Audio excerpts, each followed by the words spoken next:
1. Battlefield Z. A lot of heroes in books and movies are glib, sarcastic cynics who try to save the world despite knowing all about things that go bump in the night. I am rarely glib, fight cynicism like a bad head cold, and like to think I make the things that go bump in the night check the closet before they go to sleep. I am a world-class badass in my own mind. No one else sees me like this. It could be the dad bod. I hate that the media picked it up and made it a big joke. Formerly athletic men gone a little soft in the middle. That's me. Big arms, big shoulders, big thick torso. I hit the gym and drink beer. Sue me. Actually don't, cause I'm 2 ex-wives and 3 kids into child support, so there really wouldn't be much you could get. Blood from stone and all that rot. Still, I like my life. Most of the time. I live in a small subdivision north of Orlando, 45 minutes from the Atlantic Ocean to the east, and an hour and a half from the Gulf to the west. I run. I work probably too much, and I have children who live out of state with my first ex. Any money I don't have earmarked for living here goes to travel to see them. I do it once a month. Or I did. Till the Zombie-geddon came. Or the Z-Files. Or the Z-Wars, whatever you want to call them. I'm talking zombies. Capital Z. No glib remarks here. 2. Chapter 2. I'm a big fan of zombie movies. I watched every season of The Walking Dead, sat through a couple of dozen showings of Day of the Dead, and even liked the new PR campaigns by zombie advocates that made them soft and cuddly brain eaters in iZombie. Like a million other comic book-loving Americans who grew up knowing about the Z-Menace, I was pretty sure I could handle any outbreak. Ha. Yes, that was me laughing out loud. I can even affect a British accent. Ha, I say. When we first heard about it on the news, everyone said it was flakka. Flakka is a drug made from smoking bath salts. Now, who was the first idiot who took a look at the bath salts in crystal bottles and said, "Hey dude, let's smoke that up"? Seriously, it's no wonder we lost 6 billion people in a year. People are stupid. There was the case in Miami where the guy ate someone's face. The cops shot him. Then folks got mad at cops shooting too many people, so they stopped using their weapons. That's when the guy in Tampa lost his mind. I'm speculating here, because no one is really sure how it spread. Pockets of Z population popped up all over. News teams reported it. Cops and first responders got exposed to blood or the virus or bit. Then the movies got it right. Or maybe we've seen so many movies that the collective unconscious of the world created the symptoms and foregone conclusions. Like I said, big dumb dad here, not rocket scientist. Miami. Tampa. By the time it spread to Orlando, reports were rolling in from all over the world. New York got hit hard. Atlanta. Los Angeles. Texas was the worst due to 3 huge population centers. Dallas. San Antonio. Houston. Battlefield Z. Texas-sized. Big cities were nasty and fell quickly. Smaller towns emptied out as a scared populace fled for big cities. They were met by the waiting dead, so the infection spread. It could have been life imitating art. If it wasn't so damn ugly. 3. Chapter 3. The change happened slowly. There is a moment when things are occurring, a short window in time where events happen that seem to be random, but in hindsight it's easy to see they are connected. A cop shoots a guy in Dallas, a husband kills and eats his wife and kids in Tampa, 33 homeless people are found slaughtered in an encampment in Baltimore. Just normal random acts of violence across the United States on any given day. Until you connect the dots. Cop shoots zombie. Zombie dad kills family. Zombie rampage kills homeless. Now it's quiet and the electricity is gone. We're reduced to reading by firelight. Or thinking, which I do a lot of, not glibly I might add. But I miss television. "I wish we had TV," said Peggy. It wasn't the first time I thought she was psychic. I grunted. I could grunt with the best of them. "What did you watch?" Peggy sat across the fire beside Brian. They weren't quite shoulder to shoulder, but close enough that they could lean their heads together to talk softly. That was my rule if you were going to stay with me. Talk softly. Carry a sharp stick. The soft talk was because noise seemed to attract them. The sharp stick was for when it did. "Full House," Peggy said just above a whisper. "Gilmore Girls."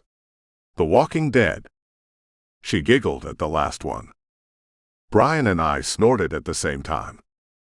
Way back in the before time, I was a self-help fan. I read a lot of books about the law of attraction and how strong the power of thought could be.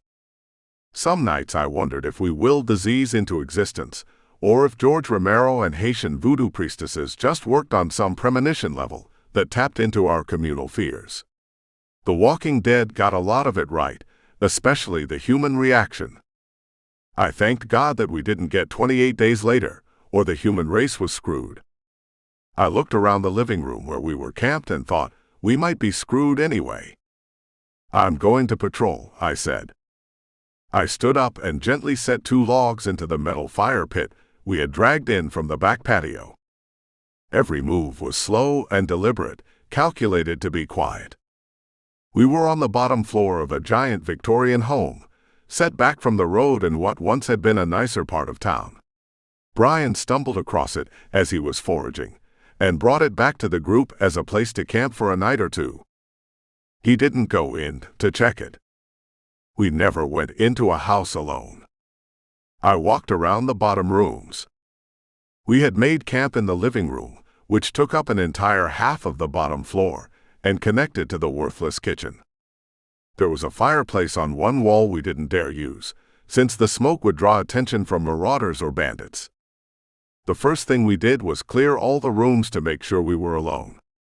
A lot of people had locked loved ones in bathrooms or bedrooms or even attics as the virus took hold. I guess they just weren't thinking that Mom or Pop or little Susie would be a danger to anyone who decided to pillage their home after they were gone. Or maybe they did, and it was a punishment for raiding. Either way, this home had been clear. No Z's, no humans. We took the day's haul and piled it up in the middle of the living room, then went to work preparing the house for the night. First, we pushed all the furniture up against the windows and doors. We took blankets and sheets and covered the windows in thick layers. We took mattresses off the beds if we could, and cushions and pillows to build little nests for sleeping. Once the house was secure, we divided up the food and set aside rations for tomorrow before we started to settle in. We set watch to patrol the windows and doors, so we would always have someone awake to shout a warning. This house still had food in the cabinets, so we were lucky. Brian dragged the fire pit inside, while Mario and I gathered firewood for the night. We locked ourselves in before twilight. We needed sleep, the Z's did not.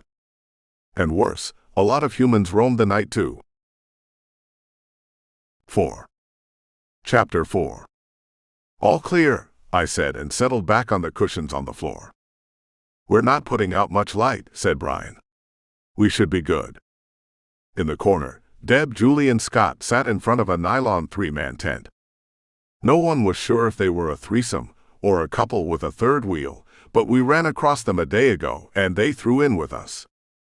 Melissa, Harriet, Hannah, and Anna occupied a queen-size mattress on the floor just beside them. "What is the plan for tomorrow?" asked Deb. She was in her 40s, sliding down the back slope of attractive. But she had to be tough. She was still alive. "I just want to say we need to make a plan that extends beyond tomorrow." Brian looked me in the eye, then glanced away. "I know you probably don't want to go over this again, but we need to find a place and make it our own. A base. A fort." The others nodded. "You're all free to stay here or do that," I said. "I'm going north." There were 10 of us total, and I had never declared myself leader or dictator or anything. Truth be told, I could probably move faster and do better on my own. That's how dangerous the world was now. I think we should stay here, continued Brian. This is a good neighborhood. It doesn't look like it was impacted much. We had a good raid today, and we could build up our supplies here. He leaned forward and held up his hand to tick off his reasons. I watched him because he had done this before. This house is secure. We can fortify it. The lake is 2 blocks from away, so we could fish for food. We could make the fence around the backyard stronger. There are untouched resources in the houses around. We could last for months. I nodded. I made a mental note to ask Brian what he had been in the past life. He was pretty good on persuasion and negotiation. I bet he was one of those managers who did the power of the team speeches. I bet I would have hired him or worked for him. It's too close to the city, I said. Orlando was 40 miles away, but the suburbs and bedroom communities extended to within 15 miles of Mount Dora. We had the national forest between us and the 2.5 million population of Z's. Okay, maybe they weren't all Z's. I wasn't going to make a statistical calculation for any projection. Here's what I knew. There were too damn many of them and too few of us, and every day those numbers changed. But we can rest here, said Brian. Recover and move on. I'm going to keep moving, I said. That effectively ended the argument. Brian settled back on the mattress and curled up next to Peggy. Can you at least tell us where we're going to stop? He asked. Arkansas. That's 1,000 miles away. Yes. But my kids are there. Are you sure they're still there? Julie called from their corner. She was in her 30s, sharp and outspoken. I pegged her for a lawyer once, a skill wasted now. Z's didn't give good depositions, what with the biting and all. I'm going to go check. Then what? Asked Brain. There are lakes in Arkansas, I answered. And a couple million less Z's. Do you think it's safer? Peggy asked, her eyes wide circles of fear. It could be. Or it could be more of the same. It's all the same, said Brian. All of us are just waiting to die. Then that's the plan tomorrow, I looked at Deb. We fight for one more day. She nodded, and I looked around at the rest of them. They nodded too, which is why I guess they followed me. I was damn good at fighting for one more day. 5. Chapter 5. We made it through the night without incident, which meant 2 nights in a row. I didn't like it. Not that I wanted the incidents to happen. I just didn't think we needed to feel safe. Safe meant sloppy. Usually something happened to keep us from getting sloppy. A Z bumped against the door, or a giant flock of them moaned and limped down the street. Or a truck rumbled by. That noise was almost scarier than the Z's. Like I said, humans came out of this plague worse than they went in. I had a theory about that, too. Most of the good people died, which made me wonder for a moment about myself and the company I was currently keeping. Cops dead. Firefighters dead. Doctors and nurses dead. They were on the front line of the plague, and it was their duty, their nature to help. What they got for their effort was bit. That left a lot of bad people to fill the vacuum, and they did not survive by helping. They survived by killing. By taking. By being some real tough sons of bitches. I fit right in. I wasn't a cop, or a soldier, or anything out of the ordinary. I was a mud-level manager, hiding an anger issue that I delved into personal development to help. It worked for a while, and when it didn't, I jumped into running. It's tough to be pissed when you're exhausted. Then this happened. Suddenly, it didn't matter if I was angry or pissed. I just had to be tough. I remember watching a hippie talk on television about showing the Z's love. They blurred out the part where his throat was ripped out. I remember politicians argued for calm and ordered everyone to the refugee centers as the cities were overrun. I remember calling my second ex to get her, my daughter, and even her husband to join me. She hung up, and by the time I drove over, they were gone. Not dead, just missing. Maybe they went to the refugee camp. Maybe she went to her parents' house or her sister's.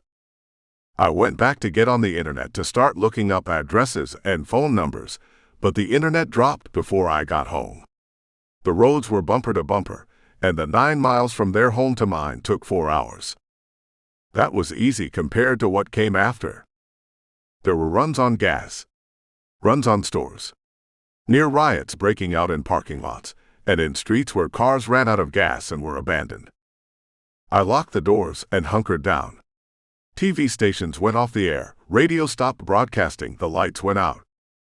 It was a cascade of events that happened, in a cavalcade of frustration and rage. I couldn't check on any of the kids, and even if I could, there was no way to help anyone. Except the neighbors who kicked in my front door and racked a shotgun in my face. I guess I should have returned those hedge clippers I borrowed. I let them take all my food, my water, everything he demanded, and when they weren't looking, I ran away. 6. Chapter 6. Then.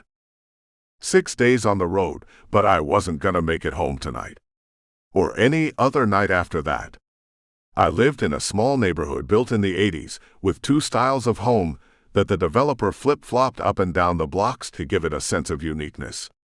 It wasn't gated, but there were only 2 roads in, forming a giant deep half-circle, with a couple of smaller roads that crisscrossed to add even more homes. It was probably a great setup for the builder, and as it turned out, not so bad for holding up for a Z infestation. When I bolted from my house and left the neighbor to his robbery, I headed straight for a house 4 doors down. It had been caught up in the foreclosure storm that swept across the nation in 2010 and had sat empty since. I did not want to be outside after dark. The streetlights were out, and there was only a quarter moon. I used the dim glow to stay on the sidewalk and rushed. It wasn't enough. The telltale moan of a Z cut through the darkness, and I heard shambling footsteps coming my way. I didn't have a weapon. I didn't have a light. I had left the house in nothing but some shorts. I stubbed my toe on a concrete piece of edging and bit back a yelp. Then I reached down and worked the concrete loose. It was a 6 by 8 by 2 inch with a rounded edge, and as the Z grabbed my arm, I swung it up and around where the head was supposed to be. The edging hit with a wet crack, and the Z fell. I scurried away and listened. This one sounded alone. I tripped on overgrown grass and went around to the back of the house. It took just a second to break a pane in the back door and lock it behind me. The house was pitch black with that stale smell of mildew and abandonment. I pressed against the wall and waited. After 10 minutes of not hearing anything, I started to explore. If you've never explored an abandoned house in the dark with a Z plague going on outside the front door, I don't recommend it. After a 30-minute trip across the room, I found a closet door and shut myself inside to wait for dawn. 7. Chapter 7. Now. I thought we'd be okay until the bandits showed up. The main difference between bandits and marauders, besides the names our little group gave them, was leadership. Marauders had none, and bandits had structure. I told Brian I thought bandits were probably former military because they still had weapons, mostly working vehicles, and a structure with a central command. Plus, bandits tended to take prisoners before deciding what to do with them. Marauders usually killed everybody, raped the women, sometimes even before they killed them, and stole everything. I'm not sure how they found us. I bet one of the others was followed back to the house, and we were watched. All I know is in the middle of the night, someone broke the window, ripped down the blanket, and tear gas was tossed into the room in a smoky pop. There was more screaming than I liked, because it would draw a Z crowd, and we stumbled from the front door and down the porch. Since we made it down the steps, I figured it was bandits and counted 1 stroke for luck. Marauders or smart people would have just shot us as we exited the bottleneck. Rough hands grabbed us and threw us to the ground. "Line 'em up," growled a tough-sounding voice. It was low-pitched and gravelly.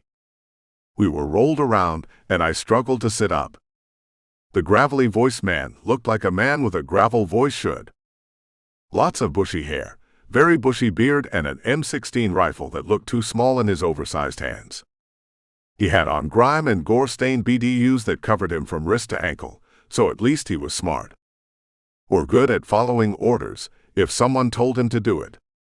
All his men were dressed like him, which told me something. They were smart. There was little exposed skin, which meant if you ran into a Z, that was one more layer of protection between you and their teeth. I watched as he looked us up and down. I bet he noticed we were all covered up too. "I'm with the U.S. military," he growled as he paced in front of us. "If you cooperate, you will not be harmed." "The military's gone," said Brian. "They abandoned us months ago." Brushybeard stopped in front of Brian. "We didn't abandon you, sir. We just fell back to regroup." Brian looked like he was about to argue, but Peggy stopped him. "Brian," she said. That was all it took. Funny how quickly we develop shorthand in relationships. One word or tone that speaks volumes. Brushybeard moved his eyes from Peg over to me. I just watched from under my eyebrows and refused to make eye contact. All he needed to know about me was I was a cowering, meek non-threat. I wished I could tell everyone else to be the same. Luckily, I didn't need to. Brian was the only one itching to make a fuss, and Peg shut that down. "We're going to take you to our camp outside of Gainesville," Brushybeard continued. "You'll be processed there, and our general will determine if you stay or not." He turned to his men. What did we get? The men lined up with our packs and gear, everything we had confiscated from the surrounding homes. It was 4 or 5 days' worth of rations for us, plus medical supplies, camping gear, and weapons.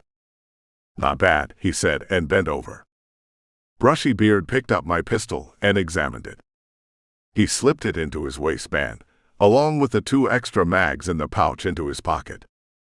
"Look at this," said a young one. I swear he couldn't have been more than 18. A kid in an oversized uniform who got caught up playing soldier. None of their uniforms had insignia on it, but he looked like a buck private, so that's what I called him in my mind. He held up the pike Scott and I had made.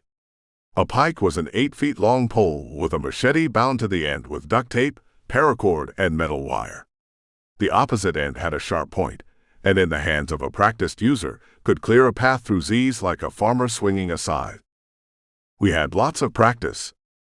"Damn, that's a good idea," said Brushybeard. He hefted mine and tested it with a couple of good swirls. "Pack it all up," he ordered. I noticed he kept the pike. We were loaded into the back of a transport truck, along with our gear. The private and another hard-looking soldier climbed in with us. They both held their guns on us as we huddled toward the cab. The trucks lurched away from Mount Dora and headed toward the camp somewhere outside of Gainesville. At least they were going in the right direction. 8. Chapter 8. Then. When I woke up the next morning, I panicked.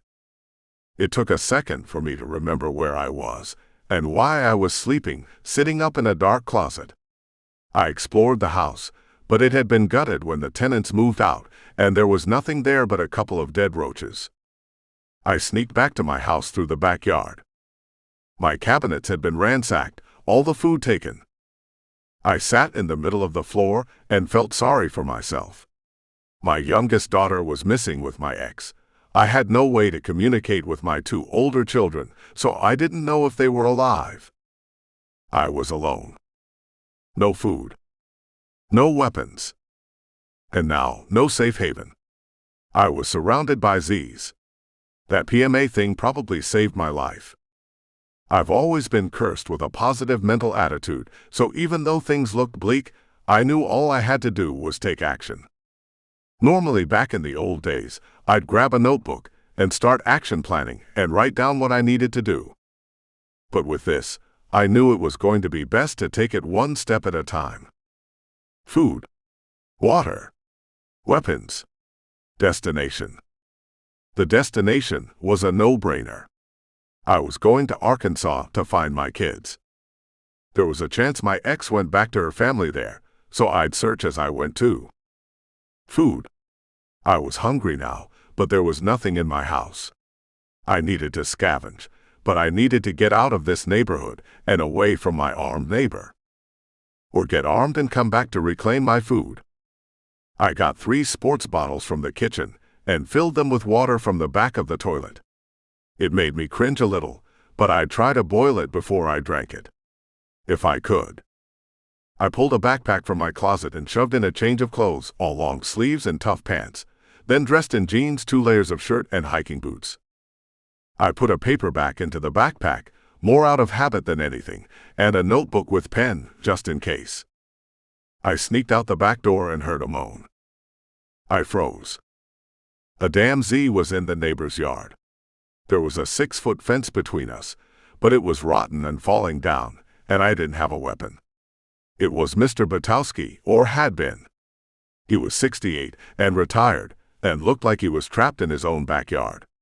We had argued over who had a responsibility to replace the fence. He borrowed my hedge clippers and never gave them back. Guess I was gonna have to write them off now. I eased back into the house and went into the garage. I grabbed a baseball bat, but that was too short.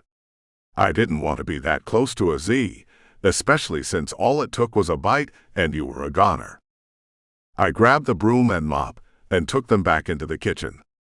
The butcher block had been knocked around during the ransacking, so it took a moment for me to find, but when I did, I sharpened the end of the handles into spear points. Now I had at least a 5-foot weapon. It wasn't ideal, but it would do. I slipped a couple of knives into the backpack, 1 steak knife into my back pocket and a carving knife into my belt. I took the broom and mop handles outside and walked over to the fence. I kept expecting it to fall at any second and a horde of Z's to stampede toward me. It didn't happen. I reached the fence, tapped it with the broom handle, and when the Z shuffled close, I shoved the pointed end through its eye socket and into its brain. It plopped down on the ground. I leaned over and threw up. It's the first time I'd ever killed a person, or what was once a person. I didn't know why vomiting was an almost universal reaction to killing. Maybe it showed a slice of humanity. If I could kill without remorse, even Z's, then what kind of monster would that make me? Second round of good luck was I hadn't eaten, so there wasn't much to the vomit, just a sore stomach after a round of dry heaves. And a slimy aftertaste of bile. Yuck. Armed with a spear in each hand, I took off in search of food. I headed north. I had my direction, I was taking action, and I was a Z killer. What could possibly go wrong? 9. Chapter 9. Now. The way station was between Ocala and Gainesville, a stopping point before the soldiers carried us to the camp. We drove west from Mount Dora, stopping every 5 minutes or so to maneuver around the blocked road. Bridges were the worst. In those instances, the Hummers and big truck would just drop into lower gear and start shoving the cars along. Of course, we couldn't see it from the back of the truck. We could hear the screeching of metal and feel the jolts and jerks as the massive tonnage of the heavyweight vehicles shoved the smaller, lighter autos out of the way. We could even hear splashes as some cars vaulted over the guardrail to plop in the lake or creek or river. It pissed me off a little. When people decided to flee, they packed up their cars with belongings. And food. These idiots were wasting food and supplies. If Brushy Beard had been smart, he would have stopped at every traffic jam and scavenged supplies. He wasn't. I leaned over to Brian. "Keep your eyes on me," I whispered. "Hey," said the private. "No whispering." "Got any water?" I asked. "No water for you," grumbled the other soldier. "No soup for you," muttered Peg. At least the woman had a sense of humor. "Where are you guys from originally?" I asked. "No talking." "No talking, no drinking. What are the other rules?" "The other rule is to shut the hell up," said the private. How far until we get there? That doesn't sound like shutting up. It's an easy question. I have to go to the latrine. The private laughed. Don't try to talk like us, he said. It's a dead giveaway that you ain't one of us. I dig, I said. I still have to pee though. Piss your pants, grunted the angry soldier. Won't make much difference once we get there. Maybe I can hold it. The truck hit another car and lurched. I scooted closer to the private. You guys been out here long? He looked over at his partner, then back down to me. He looked like he hadn't started shaving yet. Since the beginning, he said. Did you see Tampa or Orlando? We were in Gator Country, said the private. Not too far from camp. Were you a student? That seems like a long time ago, he said. I could see how wistful his eyes got. Shut up, Doyle, said the grumpy soldier. Doyle. That a first or last name? It's the only name you're going to get. The grumpy soldier lifted a boot and shoved me back against the wall. Now sit down and shut up. Doyle watched me, a sad look on his face. I settled against the wall and waited. 10. Chapter 10. Now. I've sat up nights since the fall and wondered about myself. I think I mentioned that before, the introspection I can be prone to doing. After my 2 divorces, I thought I was flawed. I spent a lot of time thinking about the way I interacted with people, my exes, my children, my family. What I discovered wasn't that great. Everybody has a choice in life, I think. Choose to be happy, or choose to be miserable. If you choose to be happy, you know bad things are still going to happen, but you just roll with it. This too shall pass and all that. During one moment of introspection, I tapped into something that scared the bejesus out of me. Rage. Pure, unadulterated rage. Caveman survival of the fittest type anger that boiled and bubbled with no toil or trouble. I knew I had anger issues, but damn. Maybe my exes were right. Maybe I was just a bad person. It fell right into my theme of why I survived when so many other good people were gone. Or why I was still surviving. Maybe I wasn't smarter than the average bear. Maybe I was just one big asshole of a bear. I had bottled all of that rage up for years, suppressed it, expunged it through running, exercise, and exhaustion. It's tough to be mad when you're sleepy and sore. Since the fall, it's been easy to tap into that rage. Z shows up and I start thinking about my kids. I start thinking about my ex just taking my youngest and disappearing. Not a word. I dive down into the red and let it wash over me, and when I come up for air, the Z is splattered on the ground in front of me. The truck came to a stop with a squeal of brakes. Time to move, said Doyle. He hopped out of the back of the truck, turned around and held a gun on us while we jumped down beside him. Brushy Beard walked back and lined us up again. We were in front of a canvas tent set inside a fence perimeter.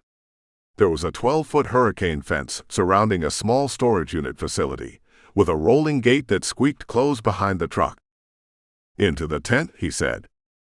We shuffled inside. There were several chairs scattered around, and he ordered us to sit. What is this place? Brian asked. It is need to know, said Brushybeard. We do processing here. Peg let out a small shriek and pointed. The ground around the chairs was churned up and blood-stained, with chunks of unidentified matter sprayed across the tent wall. I moved away from the group. What kind of processing? Gulped Brian. Brushybeard followed his eyes to the mess on the floor and laughed. Not that kind, he grumbled. We're not cannibals. Then what's that? Peg asked. They didn't pass muster, he said in a matter-of-fact voice. We don't let just anyone into the camp. We're going to access your skills, what you can contribute, and then there's a test. Is that what I need to know, said Brian. Brushybeard jumped across the floor and shoved Brian up against the canvas wall. A knife came out of somewhere and pressed against Brian's eye. I don't like the way you talk to me, Brushybeard growled. Brian flinched away and stammered. I'm sorry. I'm sorry. I just get like that when I'm nervous. I thought about the distance between Brushy Beard and the door, the soldier at the entrance watching the two men with rabbit eyes. I wasn't sure who to take first or to even try, and then the moment passed.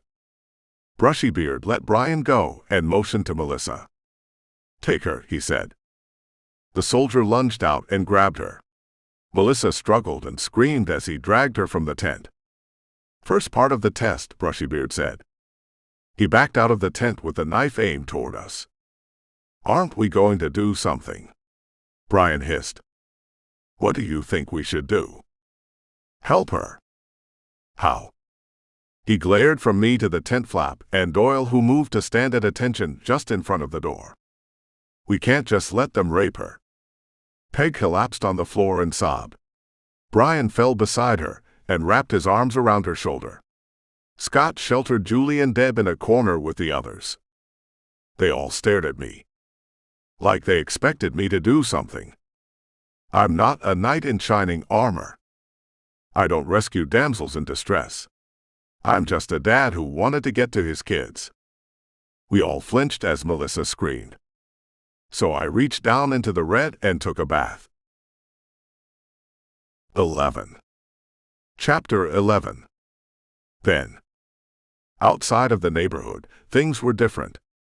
The main road was jammed with abandoned cars, some with doors open, some canted at odd angles up on the sidewalk. I took a right off my street and headed west. I knew the road crossed a highway a couple of miles from the house, and that highway stretched all the way through Florida to Georgia. Best of all, it left Orlando and hit small cities on the way up, one of those forgotten thoroughfares that was abandoned with the advent of the turnpike and interstate system, but had a resurgence in the past decade as aging boomers wanted four-lane scenic highways to cruise. I hoped it would be less crowded than a freeway, plus maybe the small towns were impacted less. I crept over cars that blocked the sidewalk or moved around them when I could. I was playing church mouse rules, don't be seen, don't be heard. It didn't work. I climbed up on a Buick Roadmaster to hop across the hood, and a Z sat up in the seat. It glared at me through the windshield and moaned. Damn it, I muttered. The window was down. A Z trapped in a car, no brain to know how to open the door, but the moan carried across the roadway. And let a dozen more Zs know exactly where I was. It was like that Z moaned out, dinner, come and get it.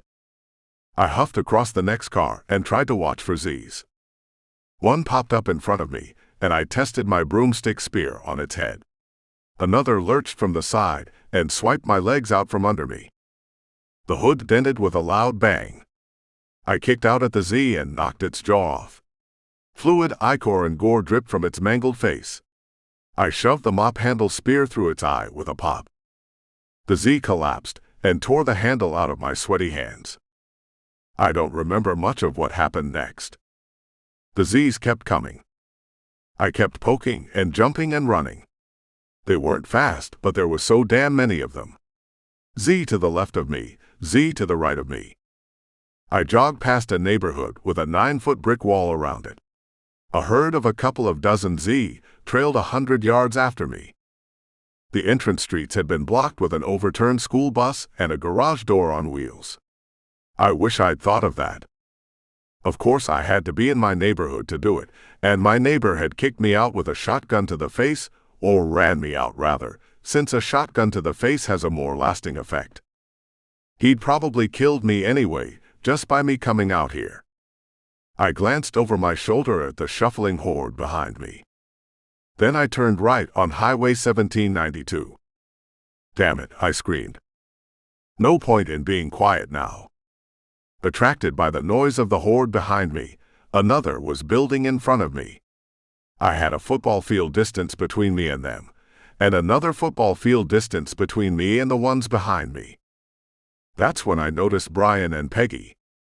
They were ducked down and waddling between cars as they tried to hide from the horde chasing them. Great, I thought. I normally have better luck. I mean, before the Z-gettin'.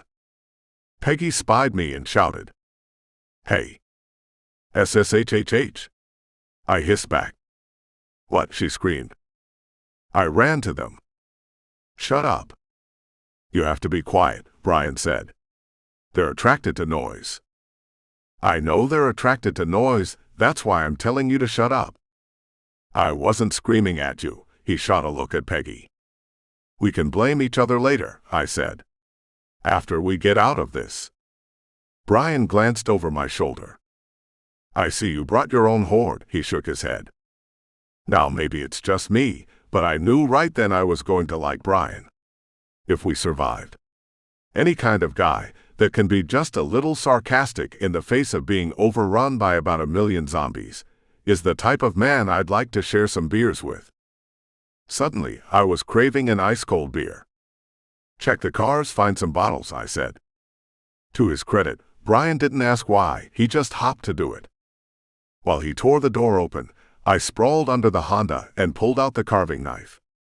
I jammed it into the reinforced plastic that was the gas tank, but it couldn't penetrate the shell. Peggy leaned down to watch me. "Try the corner," she offered. "Watch my feet," I growled. I didn't want a Z to start gnawing on my toes. I pressed the tip of the blade into the tank seam and worked it back and forth. The zombie moans grew louder. Brian plopped down with 2 empty water bottles from the car. "Got them," he huffed. "Rip off your shirt." He peered under the car. "I don't usually do that on the first date," he scoffed. I could hear ripping cloth. The knife tip sunk in through the plastic. "Bottle," I screamed. "Don't scream," whispered Peggy. She passed me a bottle.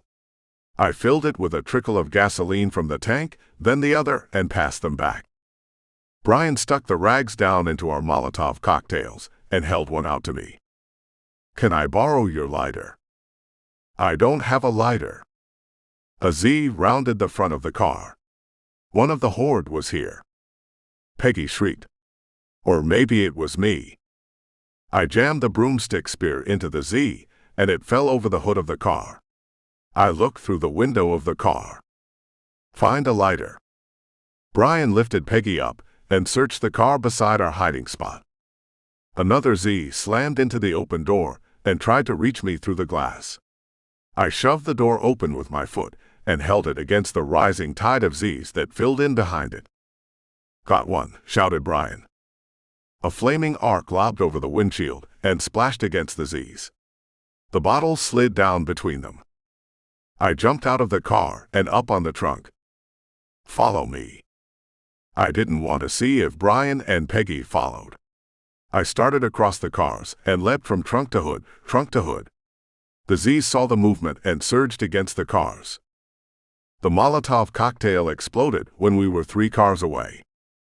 It was a very disappointing tiny whump sound that spread flames across the ground and started burning 10 or 15 Zs from the feet up. "That was helpful," deadpanned Brian. "Seriously, I liked this guy. I hoped he wouldn't die." We were 5 cars away when the Honda exploded. Flaming debris rained down on us and on the cars surrounding it. The explosion took out a big chunk of remaining Zs. I pulled Brian and Peggy up short in the back of a big pickup truck, jacked up 5 feet off the ground.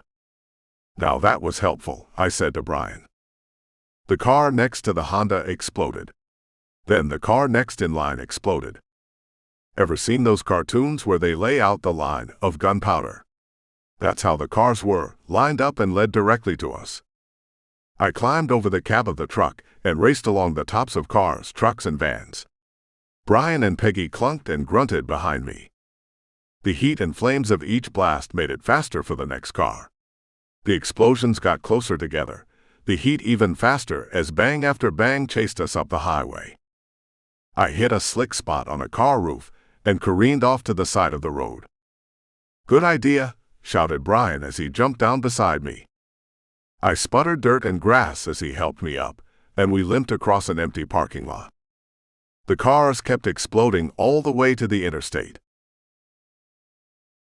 12. Chapter 12.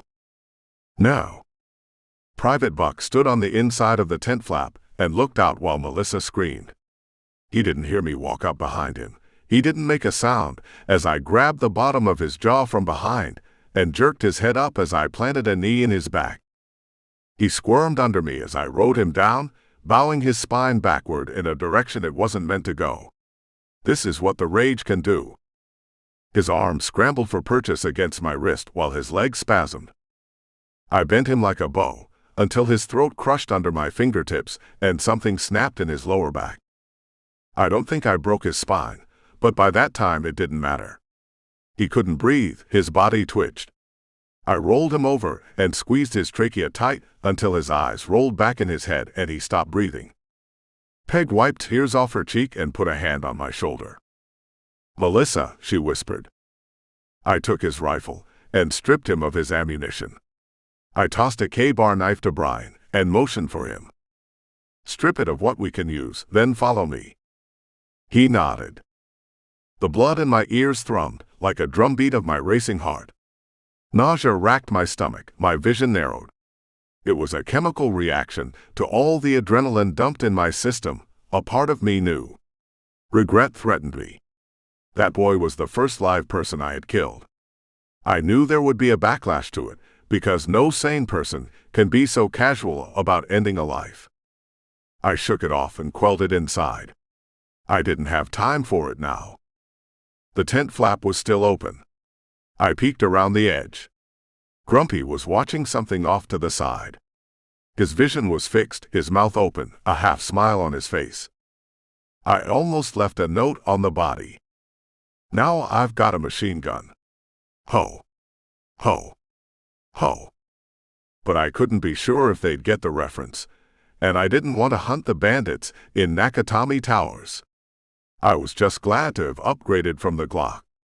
We still needed more weapons, and I wanted to take one of the Humvees. We could cover more ground in it, but it didn't make sense to take the risk, unless one was unguarded. I glanced at what Grumpy was staring at. 4 soldiers had Melissa pinned over a table. One held each arm. Brushy Beard pressed her face down against the plank, while the 4th raped her from behind. She screamed again. I lifted the rifle to my shoulder and sighted on Brushy Beard's face and pulled the trigger. It clicked. I didn't click off the safety. Brushy Beard heard the click and looked up. "Ambush," he screamed and backpedaled. The 2 men holding Melissa let go and fumbled for their weapons. I clicked off the safety and squeezed a shot. My aim was off, but it made them duck. The soldier behind Melissa waddled back, his BDUs bunched around his ankles. She lashed out with a leg and kicked him in the groin. He howled and collapsed. She turned around and stomped on his face. Melissa kicked him again and again. "Melissa!" screamed Scott. I jumped at the same time he did. He was right beside me holding Julie's hand. Melissa looked up from her assault. A pink mist erupted from her forehead, and she pitched over the soldier's fallen body. "Run!" I shouted. I pulled the trigger 4 or 5 times wildly and didn't bother to aim. We ran toward the row of Humvees and trucks. Brian climbed into the lead Hummer and fired it up. The others piled in behind him. "Our gear is here," screamed Peg. I stopped and shot out the front tire of the other Humvee. I aimed at the truck tire, but a bullet whizzed by my head. I ran and leapt into the back of the Hummer as Brian floored it. We fishtailet around and rocketed up the road. Bullets pinged off the trunk. "They still have the truck," I said. "She's dead," Harriet sobbed. "Hold it in," I said. "Hold it in until we have time for it." She sniffled and wiped the back of her hand across her eyes. Brian wheeled around a car crash in the road. We couldn't make much speed, 20 or 30 miles an hour at most, or we ran the risk of hitting a wreck. "Not too fast," I warned. "Backseat driver," he scoffed. But he slowed down a little. By the time we made the bridge, we slowed down a lot. 13. Chapter 13. Then. We made it into Sanford, about 10 miles from where we started, when I called a halt. The rush up 1792 had been quiet. We huddled between cars when we could or ran alongside them. The acrid stench of burning gasoline, rubber and plastic washed over us in spurts and gales as the breeze shifted toward or away from north. It smelled toxic and dangerous, and had an added benefit of cloaking us in its stench. "Where are we going?" asked Brian. Dirt and grime smudged his face where sweat had dried. 1792 cuts west under Lake Monroe before taking a jog back in a northern direction, I huffed. It was tough to draw a full breath. There are 2 bridges that cross there, one of the river, one over the lake. I think we have a good shot at one of them being clear enough to make it across. "I'm Peg," said Peg. "This is Brian." I nodded. "What's north?" she kept going. "It's away from here." "Which way were you going?" "We were roaming," said Peg. "We were locked up in a safe place, good fences, good walls," said Brian. "We had 3 families in a big house." "Food," sighed Peg. "Enough food," Brian added. "Water from a pool, plus pools all around." "What happened?" "One of the kids got sick. Died in his sleep. He bit 4 more before we all got out." "Sad," added Peg. "Sad," I agreed. "Why didn't you kill him?" "He was just a kid," she said. "A zombie kid." "Is that what you're calling them?" Brian asked. I looked around the edge of the car. Our way was clear of Z's, and we still had some ground to make before nightfall. I remembered a couple of strip malls along the highway in Deltona or DeBerry. We could make them and hole up for the night if we hurried. Zombies. Z's. What else would you call them? "I don't believe in zombies," said Brian. "That's just make-believe." I studied him for a moment. Sure, I liked the guy. He was a smart ass, and who didn't appreciate that? But I had to decide if he was crazy, and not in the good way. If he was out of his mind, delusional, then he was a liability. "What he means," said Peg. "There's no such technical thing as a zombie. In science. There's no precedent for it. Zombie is a made-up term from the movies, so they're not real." A moan echoed across the street from somewhere carried on the wind. "That's not real." "It's not a real zombie. There's no such thing as zombies. These are people." "We're people," I said. "We're," Ryan agreed. "I don't know what they are now." "They're dead. They're back to life. They're zombies. Or Z's." I hopped up and started moving again. The road was clearer here. That wasn't a good thing, since we would be missing a lot of cover. "Z's," said Brian as he trailed after me. "Z's," agreed Peg. "Works for me." "I don't give a damn what we call them," I said. "Just kill them if they try to eat us." "Z agree," said Peg. Brian snickered. Maybe I would like her too. 14. Chapter 14. Now. We were making good time when it happened. The army truck roared out of a logging trail on the left side of the road and smashed into the Hummer. It caught the rear left panel, which sent us spinning with a screech of metal and the scream of rubber on the asphalt. Brian fought the wheel as we threatened to roll. The vehicle spun around, bounced off an abandoned station wagon, and completed an almost 360-degree turn. The nose rested just off the road. "Everyone all right?" Brian gulped. A bullet shattered a back window. I threw open my door and spilled out, reached back to drag Peg and Julie out. They dropped and scooted behind the station wagon. I jerked Scott out and shoved him after Julie. I grabbed Deb by the arm and pulled. A bullet slammed through her chest and knocked her to the ground beside me. Harriet scrambled over her body toward the others. "Damn it," I shouted. Another bullet pinged the door behind me.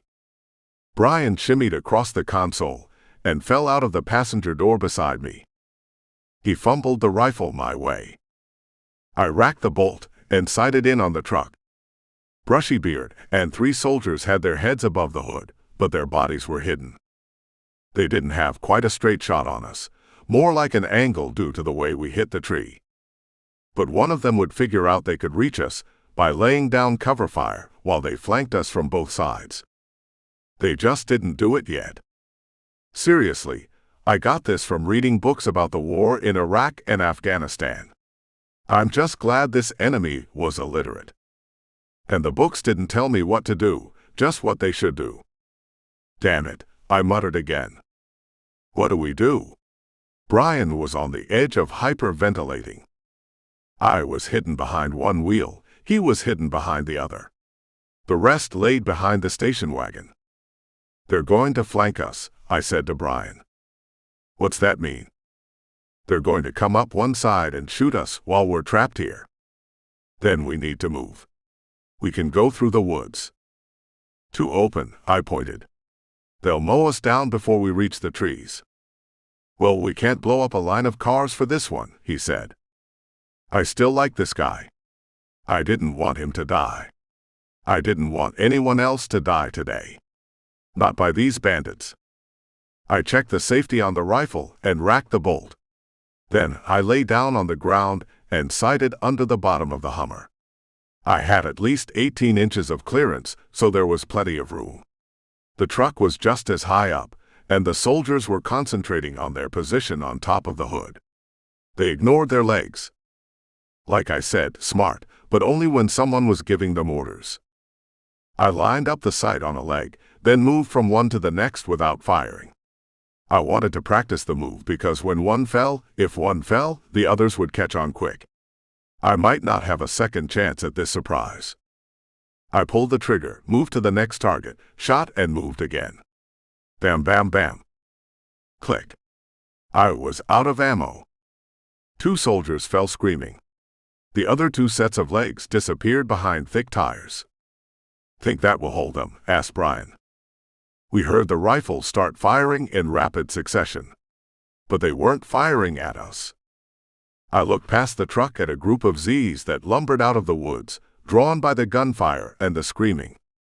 Brushy Beard and the other survivor were focused on shooting the Z's. That will, I said to Brian and motioned him to follow. I led the rest of the group to the opposite side of the road, so the embankment would provide a little cover. We ran down the road and away from the ambush as the screaming soldiers went quiet, and all we could hear was the rat-a-tat of 2 guns blazing. 15. Chapter 15. Then. Scott was average height and an average face, but had a voice like a velvet fog. We heard his song drifting out of a fenced enclosure, soft but beautiful. We would have missed it had we been 20 feet away. The fence was behind a trailer off the road. The trailer itself looked abandoned, the metal covered in years of smog from the passing roadway and sticky grime from dripping trees. It had once been powder blue, but the color only appeared in streaks now. There was a solid wood fence connected to the trailer that ran to a second newer trailer behind it. The fence ran along both sides, creating a boxed-in yard with an 8-foot wooden privacy fence. An old Winnebago had been parked along one fence, probably long before the ZG-Geddon, since all the tires were flat and same grit that covered the trailer dirtied the RV. Not bad, said Brian. I wasn't sure if he was talking about the RV blockade or the man's voice. He's asking for trouble, I whispered. Singing for trouble, said Peg. We should warn him, Brian added. He's an idiot. He either knows the kind of world we live in now, in which case he's inviting trouble, or he's clueless, in which case we'd be inviting trouble. I don't want that RSVP. Well done, said Brian. Thanks, I nodded. I've been thinking of it for a couple of miles. Peg glared at both of us, then stalked up and knocked on the fence. The voice stopped singing. Hello, he said, his voice now shaking with fear. For God's sake, Scott, zombies don't knock, a second voice joined him. Go open the gate. We heard shuffling behind the wood, and the gate cracked open. We could see Scott, in all his plain glory that defied the voice we had just heard, and behind him a rotund little woman with mousy red hair. She stood with one hand cocked on her hip, and a cocked .357 Magnum in the other. The long barrel was pointed straight at the fence, and could probably blow a hole through the wood, and all 3 of us just as fast as she could pull the trigger. I half expected her to ask if we felt lucky, but that could have just been the squint in her gray eyes. Come on in, she said. But keep your hands nice and loose where I can see them. We stepped inside, and Scott shut the gate behind us. We heard your singing, said Brian. Great voice, by the way. Bad idea, but great voice. Yeah, we know, Scott said as he took several steps away from us. Another shadow filtered behind the woman with the pistol, and it held a glinting piece of metal that looked suspiciously like the barrel of a .3030 rifle. I took a slow step away from Brian and Peg. Know about the good voice or the bad idea? Brian asked. Both, said the woman. What do you want? We're heading north, I said, and took another step away. I noted the rifle barrel tracking me, while the pistol barrel stayed on Peg and Brian. That sounds like a good plan that don't concern us, the woman said. Brian shot me a look. I had no idea what he meant, except that maybe we didn't have a reason to stop here. He should have been shooting that look at Peg. We wanted you to stop singing, said Peg. There's a group of the dead following us. Scott and the woman glared at the gate. How close? He asked. We're ahead of them, said Brian. But they're coming. We'll keep moving. I took another step back. You should stop the singing and they'll pass you by. You stopped to warn us. A second woman stepped out of the house and lowered the barrel of her rifle. No one is that nice anymore.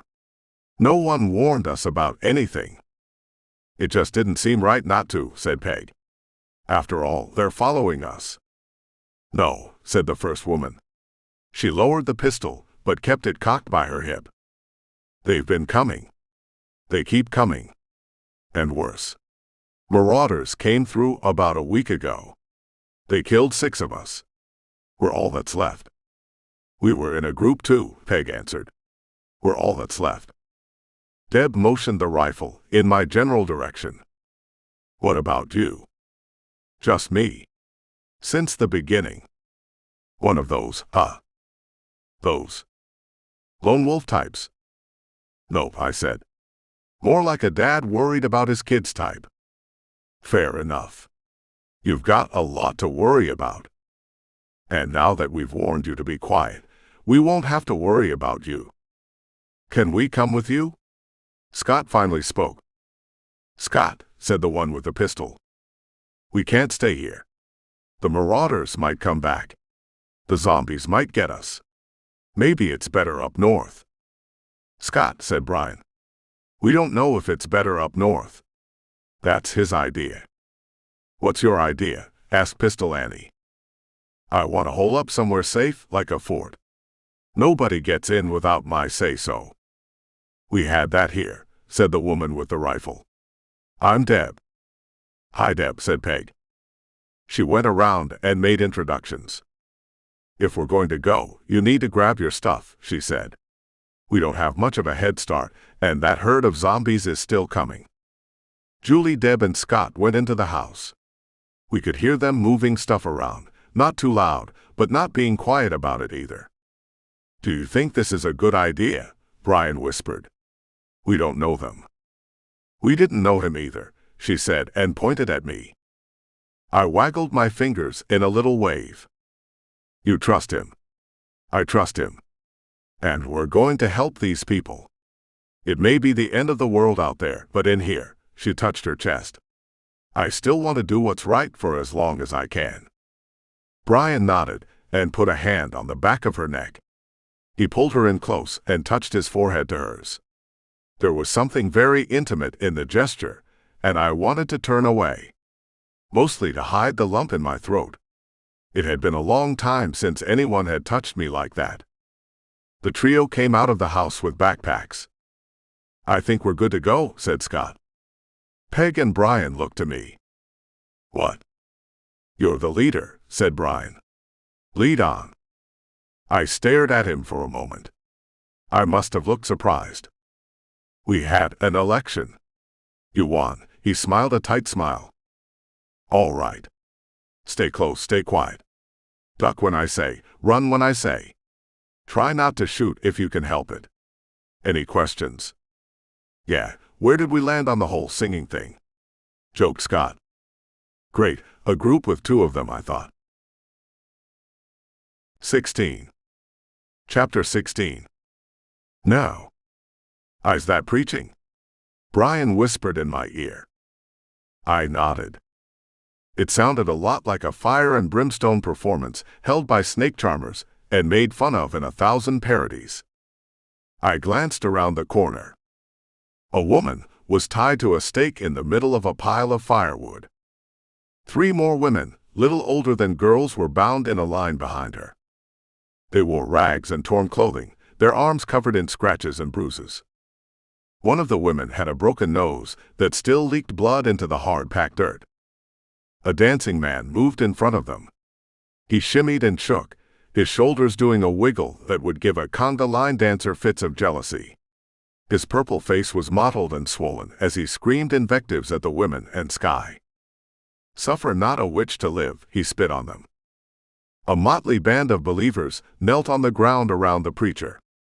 They were in a fenced-off park, one of those pocket parks put in by gated neighborhoods to make folks think it was a great place to live. It was next to a small retaining pond with a fountain that still worked and scattered water into the wind, casting small rainbows that shimmered across the surface of the bubbling water. Brian gagged over my shoulder and pointed. A huge gator basked on the bank of the pond, munching on a body or what was left of it. I couldn't make out if it was a zombie or one of the accused witches. This plague is your doing, the preacher covered the woman on the stake in spittle.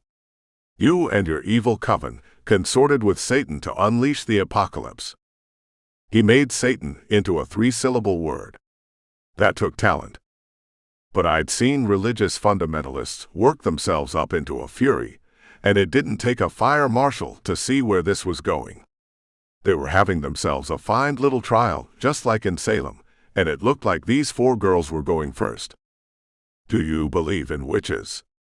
I asked Brian in a sotto voice. Sure, he grunted back.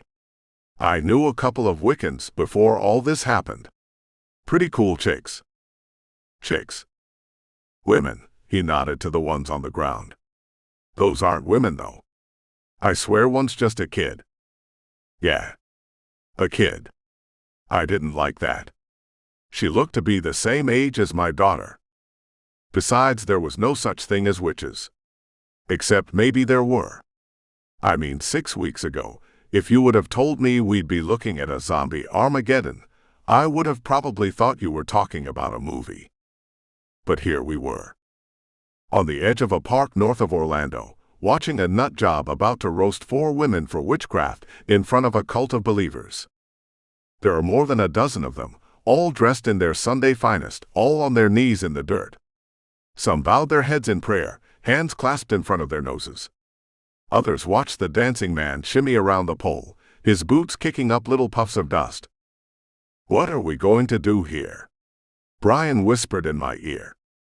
He said it like he already knew the answer. He probably did. The smart move would be to walk away. We could move 1 block over and make the 1792 highway bridge with less than a 10-minute delay. We could avoid the problem altogether. The smart thing to do would be to just say, "None of my business," and keep moving. But the little girl was crying. I could see that now. Her shoulders heaved and bounced, huddled up like a tiny little ball. I couldn't see her face, but everything about her told me she was scared. All of them. Body language spoke volumes. And this preacher man was holding a grill lighter in one hand, the long-stemmed kind he kept flicking on and off as he waved it about. Go back to the others, I said to him. Take them 1 block up and head for the river. I'll catch up. Brian sighed in a long, drawn-out breath. It was full of frustration and fear and maybe a little bit of relief. We hadn't quite fallen far enough down the evolutionary scale that we were going to let some nut job roast a little girl. I checked the action on my pistol. I've got your back, Brian said, and I nodded. Stay hidden. Don't come out unless I really need you. I didn't wait for him to say anything. I slipped around the corner and made my move. 17. Chapter 17. The preacher man was a loud enough distraction that no one noticed me creeping up to the gate. They didn't turn when I reached through and pulled the latch up to let the gate swing open. The only thing that took note of my approach was the gator on the bank, and he flipped around and splashed into the water with a giant crash, taking his lunch with him. So far so good. The woman tied to the stake was sobbing. The girls on the ground were sobbing, and someone in the congregation was humming. It didn't sound like a hymn, but like a song from the 70s talking about beware the evil woman. I stepped into the park and scooted along the fence line to get closer to the pole. Up close I could tell it was a piece of playground equipment, metal with the wood piled around it and the legs of the woman. Matted hair clung around her face and neck, her tattered clothes clinging to her in shreds. The dozen people kneeling in the dirt had me concerned. I didn't have enough shots for the lot of them. If they rushed me, I would probably end up next to the woman on the pole. Brian could help, but all he had was a machete and sharp stick. The numbers were just stacked against us.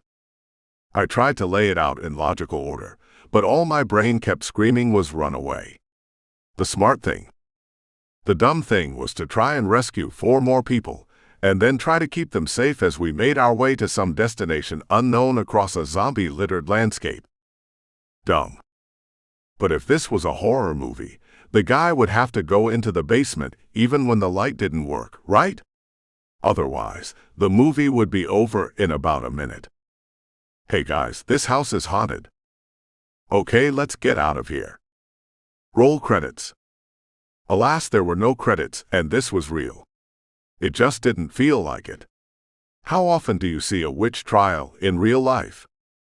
I took the logical part of my reasonable brain and bound it up in a corner. Then I let loose the rage inside. I thought about my little girl lost somewhere and no way to find her. I thought about my son and daughter trapped in another state and no way to let me know if they were dead or alive. I thought about the government that let this happen, about the scientists who didn't stop it, and the cost in lives. Then I thought about me. About being selfish. My world torn upside down. The fear. I stoked the fire of that anger and resentment until I could feel it boiling.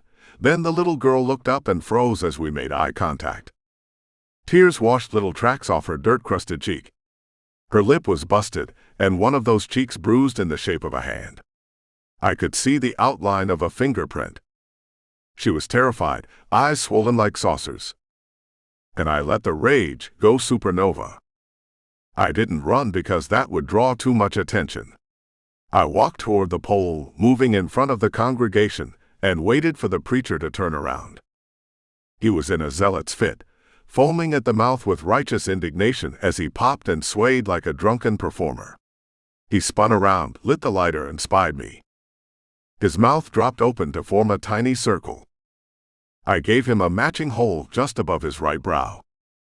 He pitched over backward and dropped the lighter and his Bible. The crowd screamed. I turned to the first man to lunge toward me and dropped him too. That kept the others in line. Funny how swift and decisive violence usually did the trick. It's the Teddy Roosevelt theory of talk softly and carry a big stick. Sometimes you just had to prove you would use the stick to make people listen to the talk. I didn't have to say a word. I pulled out the knife and sliced the laundry line rope, holding the woman to the pole. She took the blade from me and freed the 3 others, and I walked them out of the park. Brian stepped from behind the corner, and they went to him. I pulled the gate closed behind me, latched it, and backed away from the milling and confused congregants. Several cried over their fallen preacher, but 4 of the men moved to the fence and pressed their faces through the bars, just watching. Their eyes tracked our movements as I made the corner and slipped around. 18. Chapter 18. We're going to have to move quick, I rushed to Brian. Get the others. They're waiting. He turned and skedaddled up the street. The rescued women fell in step with him, stumbling into a shuffle that could be considered a jog if we changed the definition to not much faster than a walk. They didn't amble along so much as ramble in an almost straight line. The little girl was right in front of me. Her shoulders were still tensed up and hunched, still scared. I wondered what they thought we had planned for them, or if they were still concerned about the congregation, but I didn't have time to ask. We met the others at an intersection 1 block up. Brian pulled up short under a stop sign, and Peg led the rest out of hiding. Then they all turned and looked at me. What the hell, I thought as I stared back at them. Were they expecting me to lead them somewhere? I guess that was the plan, and since I elected to rescue some innocent bystanders, they elected to call me leader. Without saying it, I was going to have to ask for a recall vote. After. First things first, though. We needed to get across the bridge and put some distance between us and Orlando. We hadn't seen a Z in a while, which made me concerned. They were somewhere, and us going on an hour without running across one had me worried. Peg, Deb, Scott, Julie, Brian, the 4 girls watched me. All right, I sighed. Let's do this. We're going to run for the bridge. I don't know if your friends are chasing us. I don't know where the Z are. But let's assume both. Stay close and move fast. They nodded. Brian shot me an encouraging smile. Did I look that bad that I needed encouragement? Or was he just happy that someone else was in charge and could take the blame? Lead the way, I told him. That wiped the smile off his face.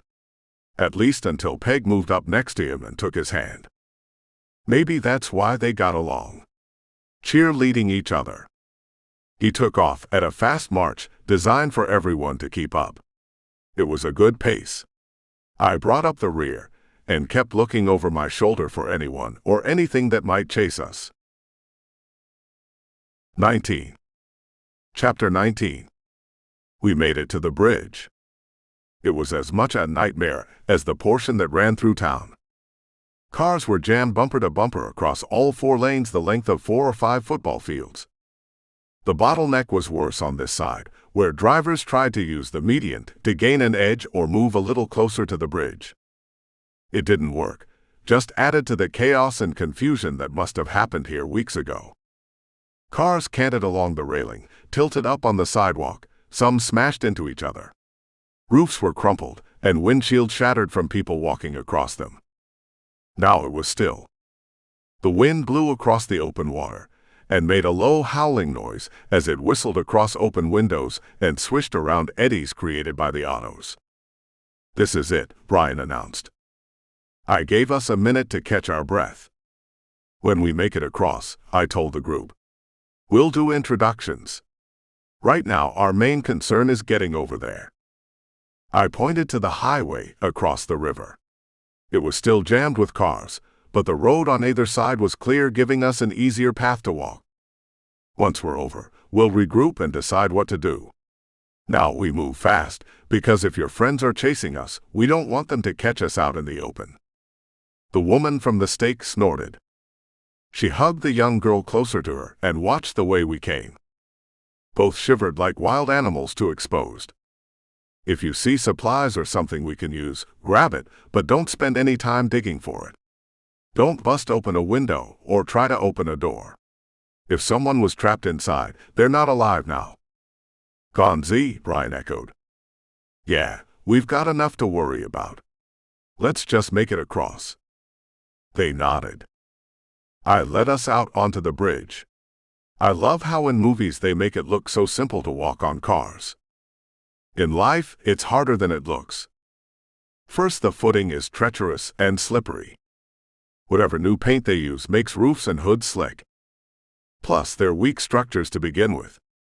Put all your weight on a hood, and the fiberglass can crack or the metal can crumple. It's not quiet, and when you're trying to sneak across without attracting too much attention, car hopping isn't the preferred choice. It didn't help that Scott gave victory shouts when he scored supplies. I was glad they hit full backpacks of food, but cringed and let everyone pass me by as I watched the road behind us. We were 200 yards in, almost halfway, when we saw the first Z. It reached out of a cracked back window and lunged at the little girl. She screamed and flailed, lost her balance, and crashed down between 2 cars. The stake woman yelled. Brian bounced back and jabbed it with his pike, separating its head from body. The woman scooped the girl up, but she couldn't walk. She twisted her ankle when she fell and couldn't put weight on it. Everyone bunched up around her, and I got a nervous feeling in the pit of my stomach. The victory yells, capped off with the screams of terror, had attracted too much attention. Z's popped out of the woods around the road behind us and began their lumbering in our direction. A couple of more showed up on the far side of the bridge, and we were going to have to take care of them when we got closer to the end. But it was the beginning of a nightmare. Z's blocking the road back and making their way toward us. Z's blocking the path forward. If many more showed up, we'd be trapped on the bridge, and I knew the St. John's was Gator Central where it spilled into Lake Monroe. If we had to go over the side, I didn't relish the chances of all of us making it to shore. Plus the noise of our passage had stirred up other Z's in the cars. I could see their shadowed forms moving behind dust-covered glass or windshields cracked in spiderweb patterns. "She can't walk," the woman told us. I bent down in front of her. "Piggyback." She hopped up without question, and I scooped my arms under her knees. "We need to go faster." Brian looked where my eyes were staring at the far end of the bridge. I had a couple of shots left in the pistol, but his pike was quieter and wouldn't draw more Z's in our direction. He led the group along the tops of cars again, moving double time for the end of the bridge. 20. Chapter 20.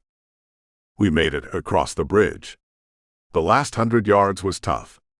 The little girl looked small, but up and down across the hoods and roofs of the car hauling 90 pounds was exhausting. My legs began to tremble after just 10 cars. My arms began shaking at 12. I could hear her breathing in sync with mine as she watched over my shoulder, but she didn't make a sound, even when I stumbled. I made it to the last sedan and stood for a second on the hood to catch my breath. "I'm going to put you down," I told her. She nodded against my neck. I settled her onto the roof of the car and glanced back. Z's were bouncing off the roadblocks on the other side of the bridge.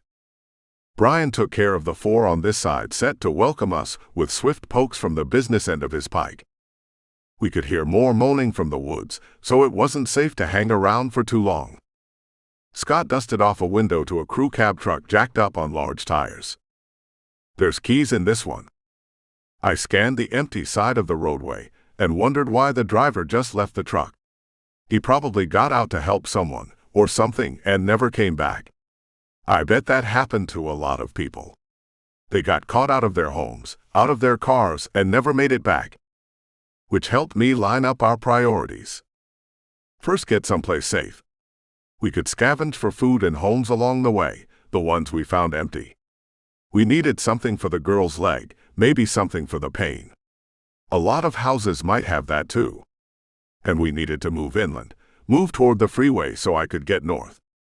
I knew it would be as crowded as this highway, and could think of at least 4 spots where it might be impassable.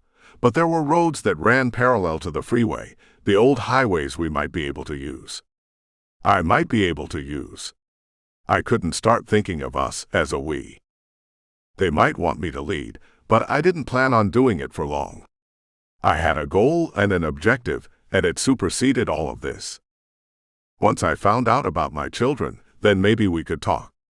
Until then, it was just keeping everyone alive. With food and shelter. The truck could go until we couldn't. "Start it up," I suggested. Scott propped open the front door, and then the back, just to make sure nothing was hiding in there to pop up and grab him.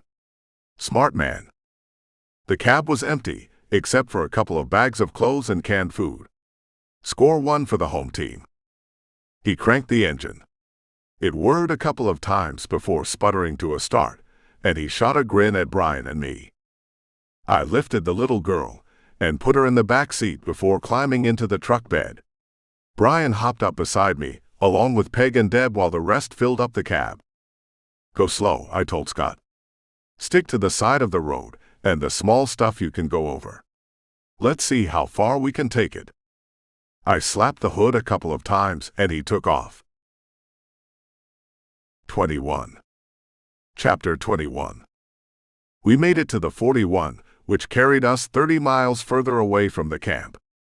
The going was slow for the most part, but steady, and a drive through the countryside that once took an hour only took up over half a day.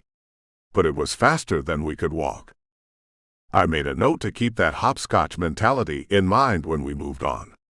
Jumping from car to car could eat up the miles, even if we had to walk a little between automobiles we could use. We spent most of the ride on the side of the road scooting along in the grass. Through town we rode in parking lots, over curbs and around stalled cars pushed to one side of the parking lot that was the highway. We were faster than any Z's we saw, and none came close enough to bother us. I almost called for a stop at a gun shop, but the busted windows and torn-off doors told me I'd probably have a fruitless search there. The same went for the grocery and convenience stores we passed. This part of town had been looted as people passed through, or maybe some of the residents were holed up in their homes for a long haul. That was part of my original plan when my neighbors busted in on me. It gave me another idea to check the houses in Mount Dora, where I planned on us bunking for the night. 10 miles from there changed my plans.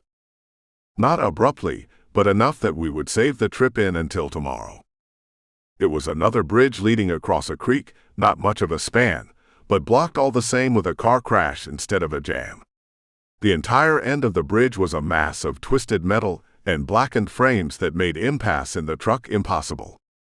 We were going to have to hoof it. But the girl couldn't, and I didn't think I could carry her the rest of the way. Scott pulled off the road and parked in the shade before killing the engine. We were almost out of gas anyway, he said as he climbed out of the cab. Then we're lucky, said Brian and pointed. A small hill led away from us with a winding red clay road leading away from the creek. At the top of a hill was a giant greenhouse with a small ranch-style home next to it. If there were people hiding there, we could ask to sleep in the greenhouse and camp. If the house was empty, we could make it home for the night, rest and hide. It was a good spot. I'll go check it out, I said as I jumped out of the back of the truck. I'll go with you, said Scott. Brian lifted his pike and stood sentry over the truck bed as the others piled in with him. He didn't have to say he would stand guard, he just did it. Scott followed me up to the house. I put both hands against the window and peeked inside.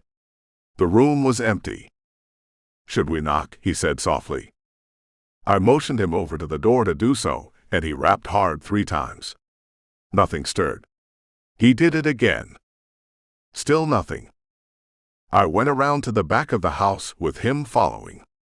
The backyard was empty, the fence open. We moved to the door and tried the knob. It twisted in my hand and swung outward, releasing the smell of rotten dead bodies. Scott leaned over and puked. I backed up and fought down bile. There had been someone in there, but their corpse was on the floor by the door, what was left of their brains scattered on the wall. A pistol lay in a doughy hand.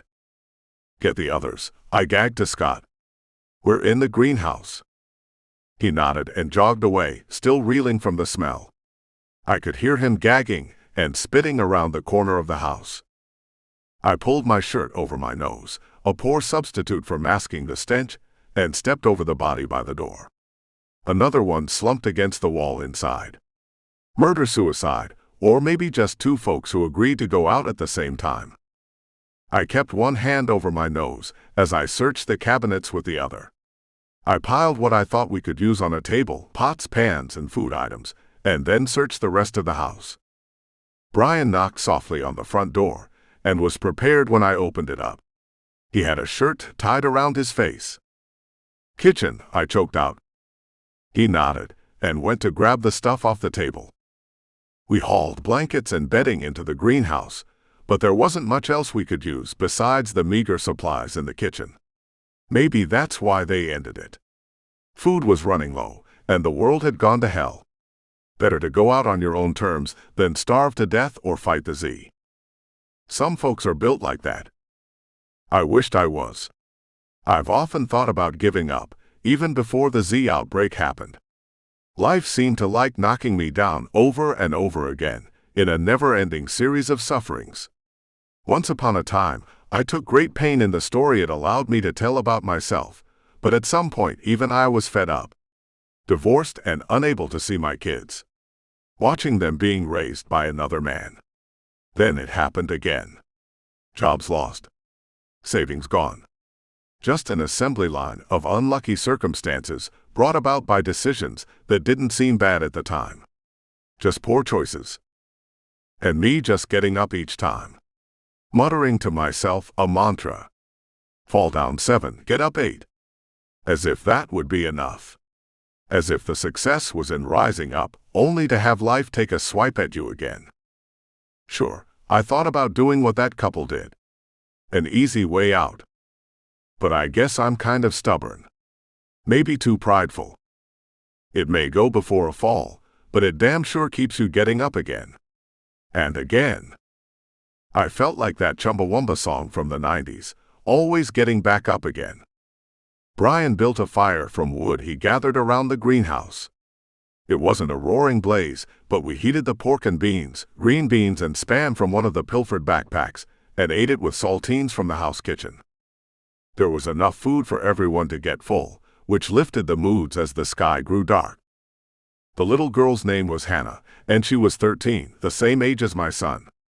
Her aunt was Harriet, the witch tied to the pole, with her partner Melissa, the tallest of the women. The quartet was rounded out by Anna, a petite woman with a brown pixie haircut and buried in a sweatshirt that almost touched her knees. They were all quiet, subdued. I wondered if the trauma of the almost barbecue-style execution was what made them so, but looking at the black circle of iris in each of their eyes made me think it was more pharmaceutical problem. Maybe the Reverend had drugged them. No matter, they'd share their story when they were ready. Campfires were made for the telling of tales, but I wasn't about to share mine, so I couldn't expect anyone else to either. Brian didn't care. I don't know if he made stuff up, or if it was just in his nature, but he kept a running dialogue going with Peg as he prepared the fire, prepared the food, and tended to the others. I checked on Hannah's ankle, which was sprained but not broken, and wrapped it tight. She tested it out on the bandage, and could hold her weight on the foot. Walking would get tough after a while, and we still had 10 miles to make up, but it was good enough for the night. Brian tossed me a couple of pillows to prop it up on her pallet. "Thank you," she said in a little girl's voice, and nestled between Harriet and Melissa. We tucked into the feast, and the rest of the night passed without incident. One of the things I've always liked about zombie movies is how the protagonist gets to pick and use a really cool weapon. I never understood why they always picked a close-quarter weapon, like a bat or a sword or a machete. Trust me, you don't want to get that close to one of the Walking Dead. They stink like a rotting corpse, because that's what they are. If you have ever smelled a dead animal on the side of the road on a July day, then you know exactly what I'm talking about. The smell is almost physical. It gets in your nose and throat and makes you gag. Now imagine that smell covering you in a fine mist of blood and bone and spray as you bash in the head of a zombie. No thank you. I prefer a weapon like a gun, but the bullets and the sound of the bullets being fired draw more zombies your way. So the next best thing is a spear. Brian and I made 6 spears out of sections of fence pole. They were metal shafts 9 feet long and hollow, so they weren't too heavy. We took machetes that we found in the greenhouse, shoved the handle of the machete into the open end of the pole, and wrapped it with thin wire to secure it in place. Then we wrapped it again with duct tape. It looked like a medieval pike, so that's what we called them. A 9-foot pipe with a stabbing and cutting edge on one end and a metal cap on the other. The metal cap was good for bashing and pushing the zombies away if they got within 9 feet of you, or inside the arc of the pike. The only downside to having a weapon like this was it would require a little bit of training to become proficient. After all, the only people who were any good at using medieval weapons were Renaissance Fair participants, and unfortunately none of the survivors in our group were into live-action role-playing. It took all of a couple of hours to build them, and everyone seemed to feel better with a weapon. Except for Hannah. She couldn't balance herself with the pole and her ankle. Brian came to the rescue again. He turned over a wheelbarrow, and lashed her pike and mine to the handles, making a form of a rickshaw. Harriet piled all the pillows into the body of the contraption, and Hannah settled comfortably in the makeshift nest. "I'll trade off with you," Scott said, and started walking down the clay road. "Me too," Brian smiled and fell in with him. Which left me to play horsey with the 12-year-old and pull her along behind me. I had to watch out for the machete blades, which jutted out in front of me like twin prongs on a Viking ship, but we were able to move along at a good clip. 22. Chapter 22. It's always the same thing. Food. Shelter. Keep moving. We fight off the Z, worry about the marauders, and now the military, and most of the time they are the same thing. We worry about other people, because in the aftermath, no one is nice anymore. Not even me. Not that I ever was, but the Z plague has allowed most of us to release the savage inside. Scott joked that music soothed the savage beast and he liked to sing. At first it bothered us. Not the actual singing because his voice was good, like a whiskey-soaked growl that rumbled along in tune. And he knew the lyrics to every song he sang, which was more than I could say. I pissed my kids off a lot by misquoting lyrics so much, it became a running joke to see who could mess them up the most. Not Scott, though. He growled and grumbled his way through a litany of songs, sounding like Bob Seger with a southern drawl. We didn't let him sing loud, because it would attract the Z. But after the umpteenth time telling him to shut it, I called Brian to one side and let him know the music was keeping the others calm. That was Scott's contribution. He reminded them of what we were before. We found a sedan large enough for all of us, a giant classic Cadillac that fit 4 across the back seat and 3 in the front. Hannah curled up in her mother's lap, and Anna half sat on mine, borrowing one leg as it were so Brian and I could ride shotgun on the passenger side and both act as lookouts. Scott drove again, singing softly as we bounced along the side of the asphalt, occasionally yanking on the wheel, as the back wheels hit a slick spot and slid out from under us in an effort to yank us down an embankment. We were on the lookout for another house to hide in, and ideally a couple of homes to raid and build back our supplies. Julie spied it first and tugged on her husband's arm to direct him up the short driveway. It was a small collection of homes built into a cul-de-sac, as if the landowner just decided one day to run a road back into his land and build a series of homes up one side and down the other. The last 2 were still in stages of construction, but the 8 others all had curtains and decorations in the yard, signs of habitation. Scott drifted the caddy up the road and glanced over his shoulder at me as if to ask which one. "All the way," I answered. Better to be set back off the road so we could see anything that came at us. He pulled into the empty driveway in front of a garage and cut off the rumbling engine. "How long can we hide here?" Brian didn't bother to turn around. "You want to make this your fort?" He glanced up at the dark windows. 10 houses, he stated in a matter-of-fact tone of voice. Not enough food to last a couple of weeks, and that's if they're stocked. No fence, no defense. This isn't a good place. Peg leaned her head on his shoulder. "We'll keep looking." "But not now," I said, and opened the door. "Stay here. I'll check it out." Somebody had to. I could hear my hiking boots slapping on the concrete as I moved up the drive toward the front door and tried to step softer. I remembered sitting on a hill in Arkansas, 5 miles from the interstate on a cold January morning once. It was 28 degrees, but the skies were a brilliant blue with tiny cotton candy cloud puffs floating lazily across the horizon. The air was still, that time in the morning when folks are awake but haven't made it past their coffee to the outside world yet.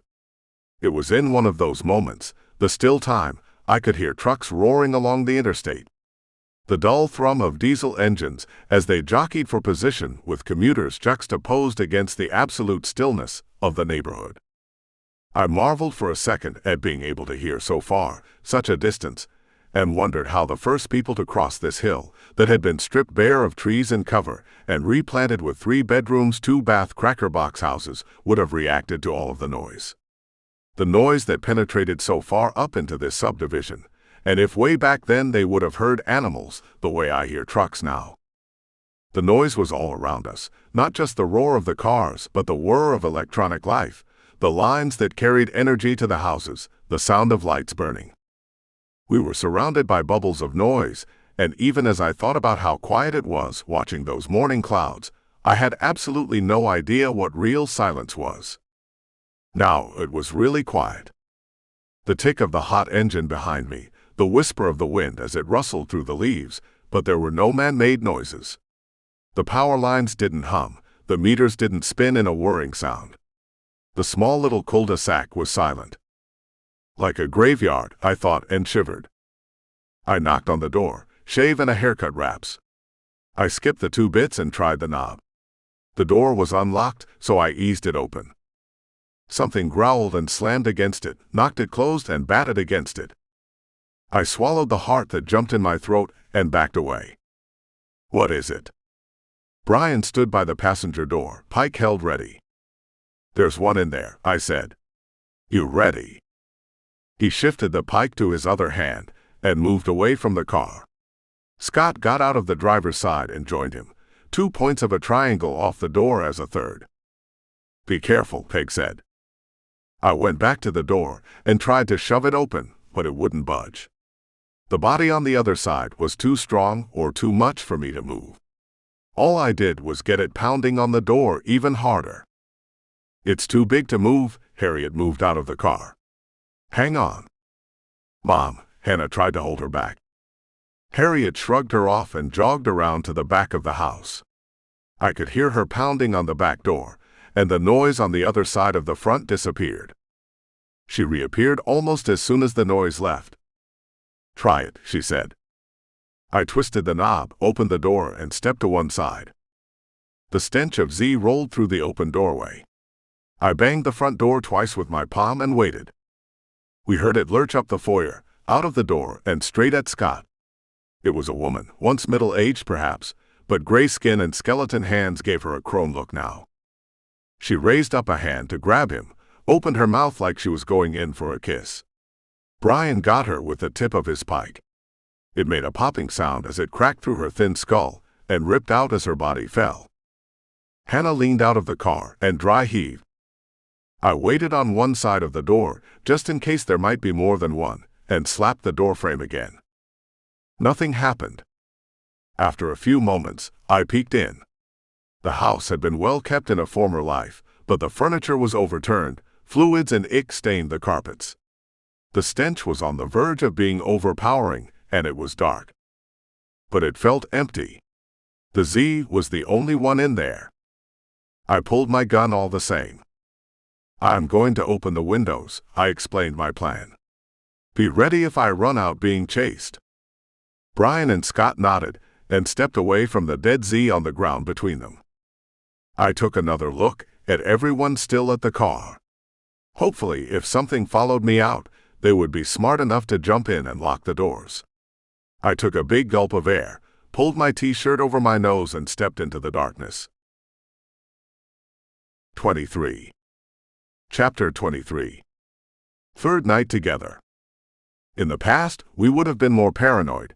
We would have asked more questions before spending so much time with strangers. I still didn't know Harriet's story or Anna's. Hannah hardly said a word since being rescued. The same for Julie and Scott. Except for the singing, all we knew about them was their place had been overrun and they were married. Hell, they never said they were married to each other, so for all I know they were 2 people who found each other after all the madness started, and they lost their spouses. That's what this kind of permanent crisis did to your mindset.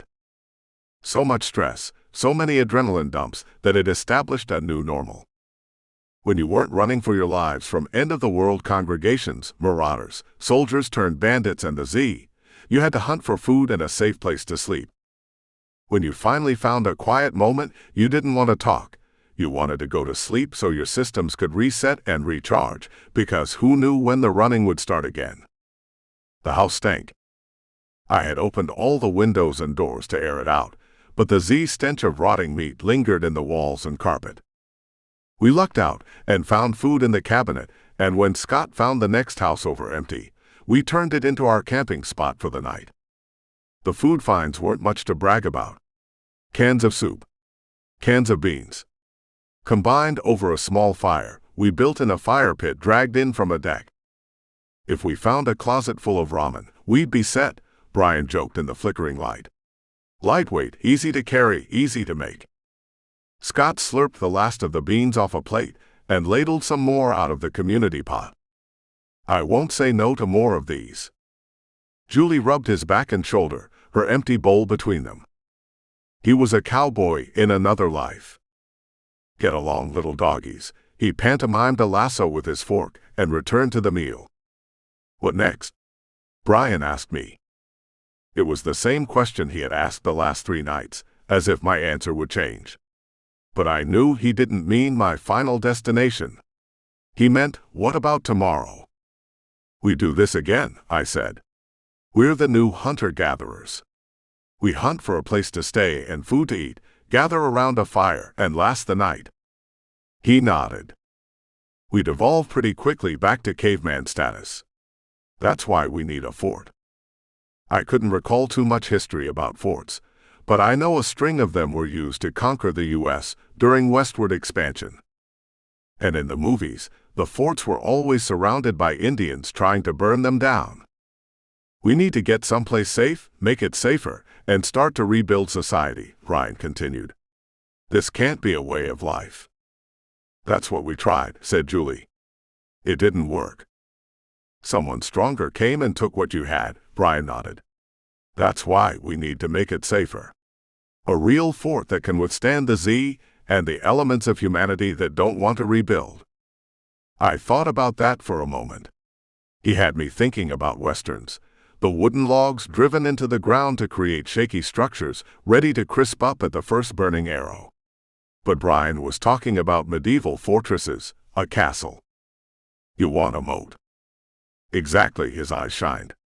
Maybe not a true moat, but something close to it. Think about it. Strong walls that can't be breached by the Z and can stand up to human elements.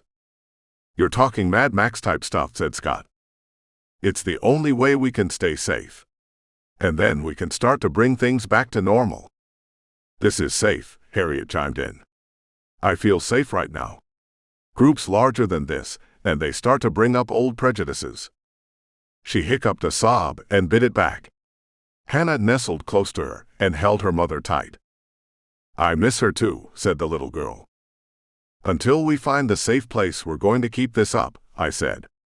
The further we get away from populated places, the better our chances. Not for this, argued Brian. If we get away from the populated cities, houses will be further apart, and it's going to be more difficult to find food, shelter. And we might find more of those people alive. They won't want to give up what they have. We can't have it both ways, I said. There are no safe spots close to big cities. The suburbs are overrun, and it's where the bandits are going to be hunting for groups like this one. Brian nodded. We don't have to decide now. Even if we keep moving at the pace we made today, it's still going to take us time to reach wherever it is that we're going. 24. Chapter 24. There are things I wish I would have done back when the world was real. They mostly involve spending more time with my kids. I worried about that as they got older, especially the pre-teen ages. I never quite felt needed by them. My 2 oldest had a stepdad. They had been around since they were toddlers, and considered that their family. The same with my youngest, who was missing somewhere on the East Coast. Her stepdad was the man my ex had an affair with, so he was in her life from the time she was 2. And she too considered that her family. Which left me being dad. Love? Sure. Fun. I tried. But I know how much I missed. Maybe that's why I was obsessing over reaching them. As if the act of me saving them would make up for lost time. Or finding out they've gone Z would somehow make me feel guiltier, as if it was my fault. I can't think about it too much. If I do, I spiral off into the red, and that makes me think about dumping these folks. Brian and Peg, snoring softly, cuddled up together in the corner. Julie and Scott doing the same in the opposite side of the room. Harriet holding Hannah against one wall, watching me. Anna off by herself, not really with anyone. Shoulders slowly drifting up and down as she sleeps. "What were you thinking about just now?" Harriet whispered. I returned her stare. "Why? Your face looked dangerous." "Don't I always?" I smirked. "It is just my face." "Sometimes," she shrugged. "I've only known you a couple of days, but sometimes when I see you, it's like looking at someone different."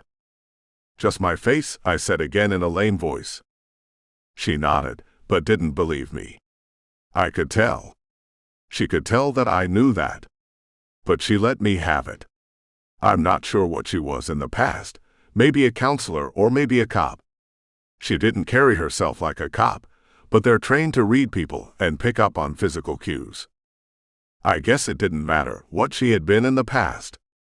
Right now, she was a wife who lost her partner, a woman almost killed by right-wing religious nuts, probably due to her having a partner instead of a husband, and a mother trying everything in her power to protect her child. I could respect that. "I was thinking about my kids," I said. Plural. 3. 2 are in Arkansas, which is where I'm going. 1 is lost somewhere. One of them. I don't know. I don't think so. But you wouldn't know if she was. No. That really sucks, she said. She stroked long fingers over Hannah's hair and tucked the blanket closer under her chin. I couldn't imagine not knowing. That must be the hardest part. I nodded. That explains your face, she said. But it doesn't explain why you're still with us. Or why you stopped to help us. Cop or counselor? She was good at zeroing in, or I was much worse at poker than I thought. I stopped to help you because it was the right thing to do. I haven't done the right thing enough in my life, so I needed to balance the scales. Weren't you scared? Terrified, I lied. You're lying. No. Probably. But your face then, you didn't look scared. I was scared on the inside where it counts. You looked like you were enjoying it. Maybe I did enjoy saving you. No, she kept her eyes locked on mine. Like you enjoyed killing the Reverend. I could see her throat move as she gulped. Do I look like the kind of guy who enjoys killing? Her throat moved up and down again. I don't have anything to compare it to, she said. But her eyes told me that's exactly what she thought. And I wondered if she was right. Or maybe I was afraid she was right. Because I didn't give the preacher a chance to back off, back down, or back away. At the time, it seemed like the right thing to do. Decisive. Brook no complaint or stand for anyone else to try and stop me. Measured, in the flickering light of the campfire, she had me second-guessing my decision. Was I the kind of man who could enjoy killing? Or did enjoy it? I turned my back to Hannah and resumed watching the world outside through a crack in the blankets. Nothing moved. But I could feel her watching my back. That's why her eyes were open.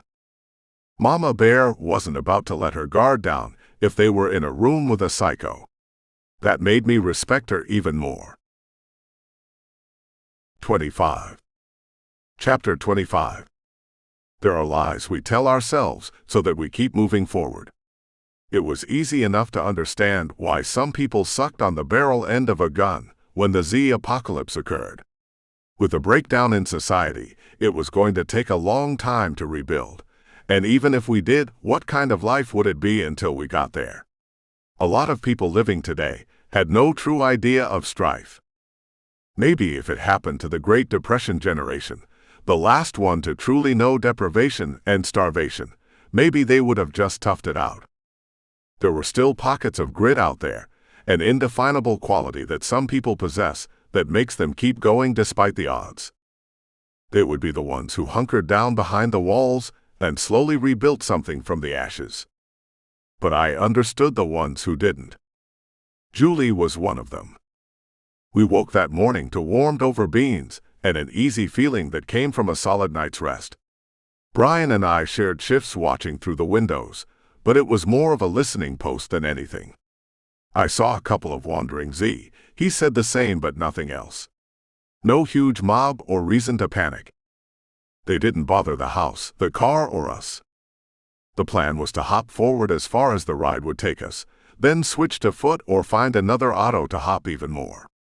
From here, it was just a winding road north running not quite parallel to the interstate. I remember my drives on I-75 felt more like a race, with cars weaving in and out of the 3 lanes, dodging trucks and brake lights all the way up to Atlanta. It was a straight shot and easy to make at 90. We were stuck going west, then north because the old highway had been bisected and dissected so many times it was no longer straight. Plus it put us in line with a bunch of little towns, which I liked because we could resupply in the homes or untouched businesses, but it also put us in danger of Z contact. Or people contact.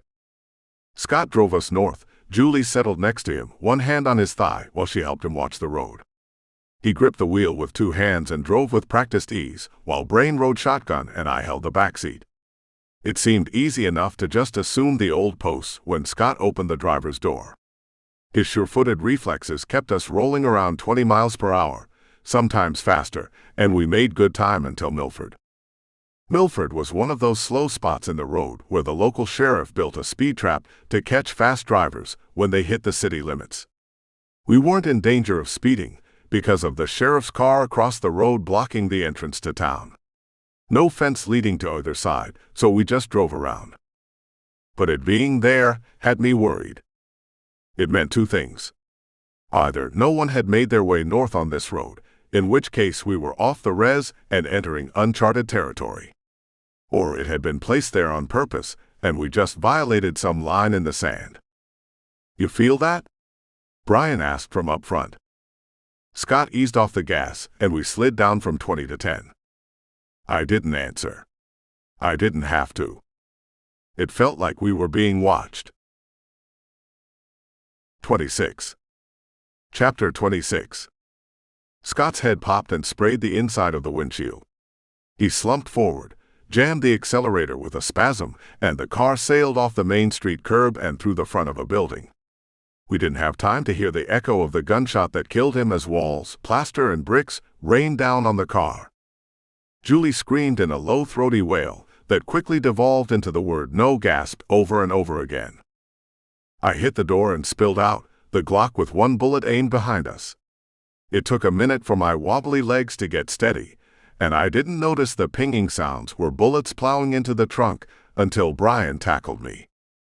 "Did you hit your head?" he shouted. "I think I hit my head," I mumbled. Unless the blood streaming down my face was from a bullet wound too. Wouldn't that be some kind of sniper to take out the driver and the person in the rear passenger seat in less than a second? A shooter like that would need military training. "Am I shot?" "You're mumbling," said Brian. "Roll over." He rolled me over, and I could feel his fingers probing my head and neck. I saw movement out of the corner of my eye and tried to aim. He slammed my wrist into the ground. It was Harriet and Peg dragging Julie away from the front seat where she cradled her dead husband. "You're not shot," said Brian. "Just a flesh wound." "Fight like a man," I mumbled again. "No time for the boys." Brian scooted me back into the dark interior of the store. He ripped a part of his shirt and pressed it to my forehead to staunch the bleeding. We were in an old diner, abandoned for many years by the look of it. The half-brick and window wall on the front was gone, blocked by the giant corpse of the caddy, with the corpse of our driver in the front seat, and by the smell of it, a punctured gas tank. The rest of us were hidden behind the counter, squatting in a layer of dust and rat droppings on the scuffed tile floor. "Back door." Peg looked at Brian. "We can't drag too." He shot a look at me and then at Julie in a fetal position on the floor. "I can move," she sniffed. "What about you?" He grabbed my face and turned it toward him. "Lead on, McDuff," I said. "I'll follow." "Did you understand him?" Peg asked. "How hard did he hit his head?" I don't know. It happened too fast. Anna moved his hands out of the way and lifted the cloth I had pressed against my head. It's a graze, she said as she traced the long, shallow trench across my skin and up into the hairline. I winced. 2 shots, I said. 2 shots, she said. 1 for the driver, 1 for him. Ambush. It's a trap, I explained. A trap, Brian continued. My speech may have been impacted, probably due to all the colors and stars that circled my head, along with that ringing noise that wouldn't stop, but I could still stand. If it was an ambush, we had to get out of here.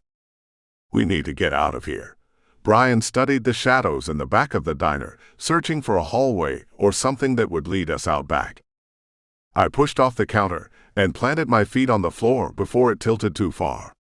The shelves behind the counter shattered as bullets ripped through the opening. Stay down. Brian grabbed one arm, Anna the other, and yanked me back to the floor. He waved the others toward the back of the store, and they began crawling through the grimy shadows. I pulled on his pants leg. Distraction. Did you say distraction? I nodded. The floor canted hard to the left when I did, and I slipped over into the ground hard. Anna held up a lighter from her pocket and tossed it to Brian. He caught it in one hand as she helped me up and led me back with the others. Brian crawled through the debris to a puddle of gas and lit the edge. Blue flame licked along the surface of the fluid and spread across the floor faster than he could back away. It cost him an eyebrow and the hair on one arm, but he made it to the group as we huddled by the locked and barred wooden back door. They jimmied and played with the lock a minute, but it wouldn't budge. I rolled over onto my back, even though Anna tried to stop me, and kicked just under the doorknob as hard as I could. It budged. Just a little, not even a crack really. But Brian got the idea, and with Harriet's help, they donkey-kicked the door open, and we spilled into the sunlight in an alley just as the caddy went up in a fireball. Distraction. It took a minute for our eyes to adjust, but Brian gathered us all up and herded us toward the end of the alley, away from the street. We weren't sure where we would end up, but maybe we could hide from the attackers. Harriet dragged Hannah, Peg dragged Julie, and Anna dragged me as we hobbled toward the far street. Brushy Bill stepped around the corner and racked the slide on his rifle. His feral grin peeped out of his beard. Do you know how long I've been waiting for you? Another soldier stepped out from behind the other building, and the two of them blocked the alley. Julie jerked her hand away from Peg and bounced away from us toward the far wall. She bent down to grab a rock. You mother. Brushy Bill and his soldier lifted their rifles toward her. I took 2 steps forward, raised the Glock, and sent my last bullet into Brushy Bill's nose.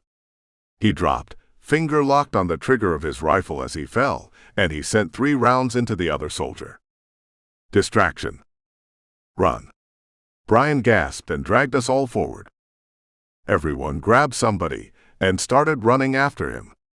I slowed Anna long enough to pick up the soldier's gun, but we didn't clear him of anything else. We made it across the street and around the back of a house before the rest of the platoon found their commander in the alley. Brian heard the order to spread out and search, and kept us moving house to house until we ran out of them on the edge of town, and then we hid in the woods. 27. Chapter 27. 5 years from now, they'll never know we were here. Who? People. Do you think there will be people left by then? Brian shrugged his shoulders and kept walking down the side of the road. It's been, 5 weeks since this whole thing started, and already nature is starting to reclaim it. He brushed his hand along the tops of waist-high grass that grew beside the asphalt. In some places, vines had begun to grow past the white line that delineated the side of the road and the beginning of the shoulder. The cities will hold out, I said. He nodded in distraction. Out here, it will go faster even if the cities are deserted. We'll have storms in the spring, trees will come down, and then all of this will grow over the trees. The dirt will settle, dust will settle, and seeds will get planted in it. If we come down this road next year, I bet it will be covered in grass. I stared up the long stretch of two-lane highway that curved at the top of a hill. He was right. The trees overshadowed the road, and even though a path would remain, I bet the road would be hidden in a year, maybe two. It made me wonder about what we were going to do. Nature was a harsh mistress. We had become so enamored of lifestyle that we never once considered how we would last if all the trappings of civilization were peeled away. I was reminded of Lord of the Flies and how the boys began to rebuild their own society based on savagery. Sure, it was a metaphor for the beast within all of us and the choices we make to straddle the thin line between man and caveman. But our encounters so far with cult leaders and megalomaniac National Guardsmen led me to believe that the writer wasn't far off the mark. When society breaks down, man becomes the beast. I think I preferred the Robinson Crusoe approach. Man, shipwrecked alone on an island, decides to retain civility and survive. Maybe that account was more fiction than this zombie Armageddon we were going through. My own actions seemed to lend credence to that theory. Nature might reclaim more than the progress of man. It was reclaiming man itself. 28. Chapter 28. I don't remember the run through the woods. I don't recall being chased by Z or the sounds of pursuit from the vengeance-fueled militia. I remember the trees whipping past in a whirring burr of noise and the sound of the wind in the leaves rippling in the sunlight. We finally stopped when we crossed from the woods into a ditch and up onto asphalt. Directly across from us was a one-room white church that looked like it had been slapped together out of scraps and whitewashed by Tom Sawyer and crew. The sign said it was Methodist, but the broken spire probably meant abandoned, the long weeds around the lot confirming it hadn't been used in years. Aged plywood covered the windows, the wood gone gray from rain and exposure, and the steps to the entrance were missing. Brian checked both ways like a good little Boy Scout is supposed to, but the road had long since been abandoned. A layer of leaves was beginning to gather, and dirt obscured the center line. We listened for the sounds of engine, the sounds of people chasing us, the sounds of Z, a low throat gurgle or slurping sound shuffle. There were only the birds and the breeze and the sound of our wheezing, until Julie's turned into quiet tears, shoulders shuddering as she huddled in the grass next to the road. Which way?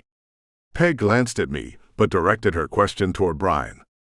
He aimed a hand in one direction, then turned in the opposite, trying to get his bearings.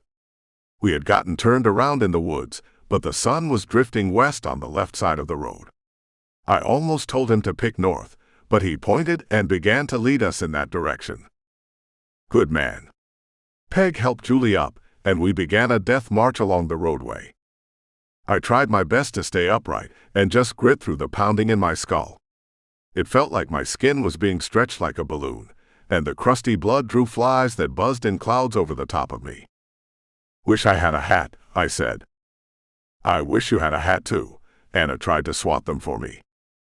At least my speech was coming back. Julie had to be led by an arm.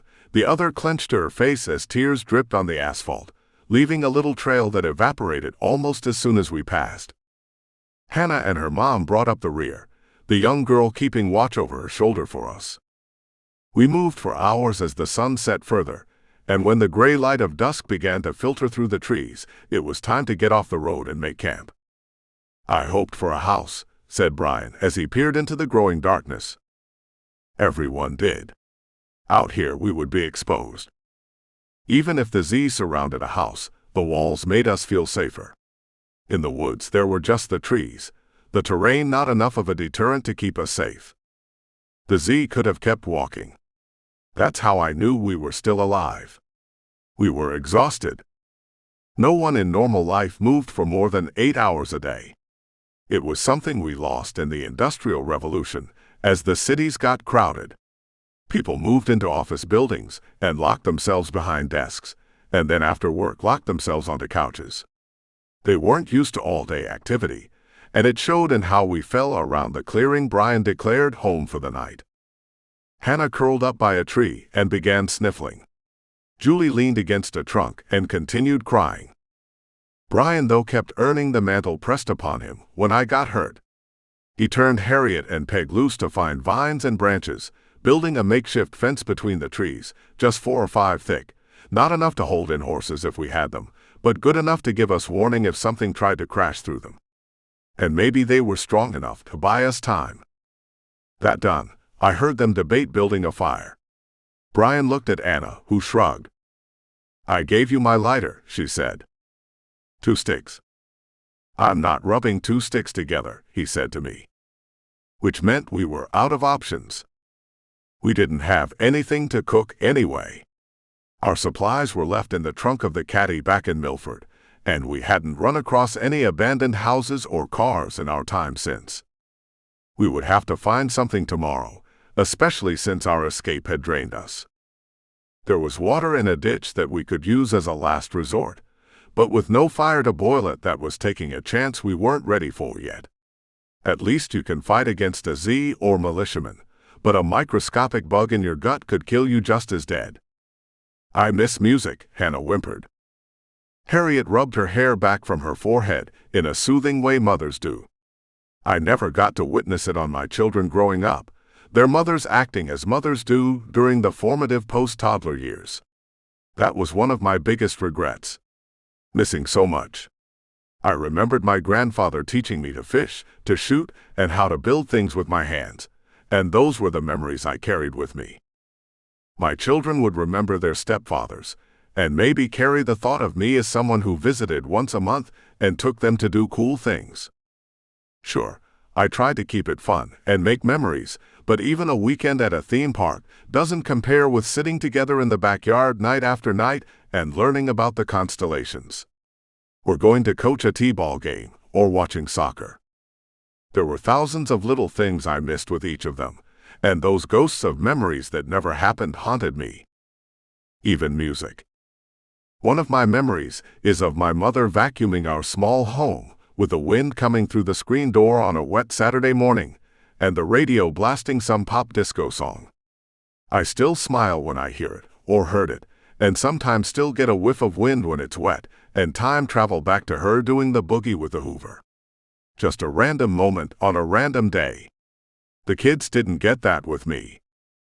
Maybe another reason I was so hell-bent on riding to their rescue. That would be a good memory for them to carry. And Snapchat, Hannah continued. Facebook, Brian added from across the dark clearing. We could sure use it now to find out what's going on in the rest of the world. The rest of the world is just like this, said Anna. How do you know? I could feel her shrug her shoulders next to me. How could it not be? If there were still people in charge, they would have come to the rescue here. You don't just write off Florida. Maybe they contained it here, Harriet cooed. Maybe when we get to the border, there will be a big wall and fence keeping all the bad down here in the swamp. No, said Anna. It's bad all over. They wouldn't have time to build a fence, and you see how fast it spreads. You saw the news before it went out. This is it. The silence stretched between us for a little bit. I'd still like to know, Brian finally said. I think once we find a place to fort up, we'll be able to start gathering news. It's not like we lost all our infrastructure, we just lost the people who ran it. I bet the internet is still there. Or here, I mean. Peg patted his arm. It's not like we revert back to frontier days. He said something I'd been thinking. I knew there were cavemen out there, so maybe I thought we'd evolved a little bit further than he did. But he was right. We had been thinking roads, but trains ran into Arkansas too. We just needed to find one. Or a plane and someone who knew how to fly. There were options out there, and the country didn't just all of a sudden stop having technology. The electricity went out because something overloaded the circuits, or someone forgot to feed the coal into the burner, or some simple human error. When Brian got to where he wanted, he could find some people with the knowledge to build a workaround. We just had to find those people. They had to be out there somewhere. They couldn't all be Z.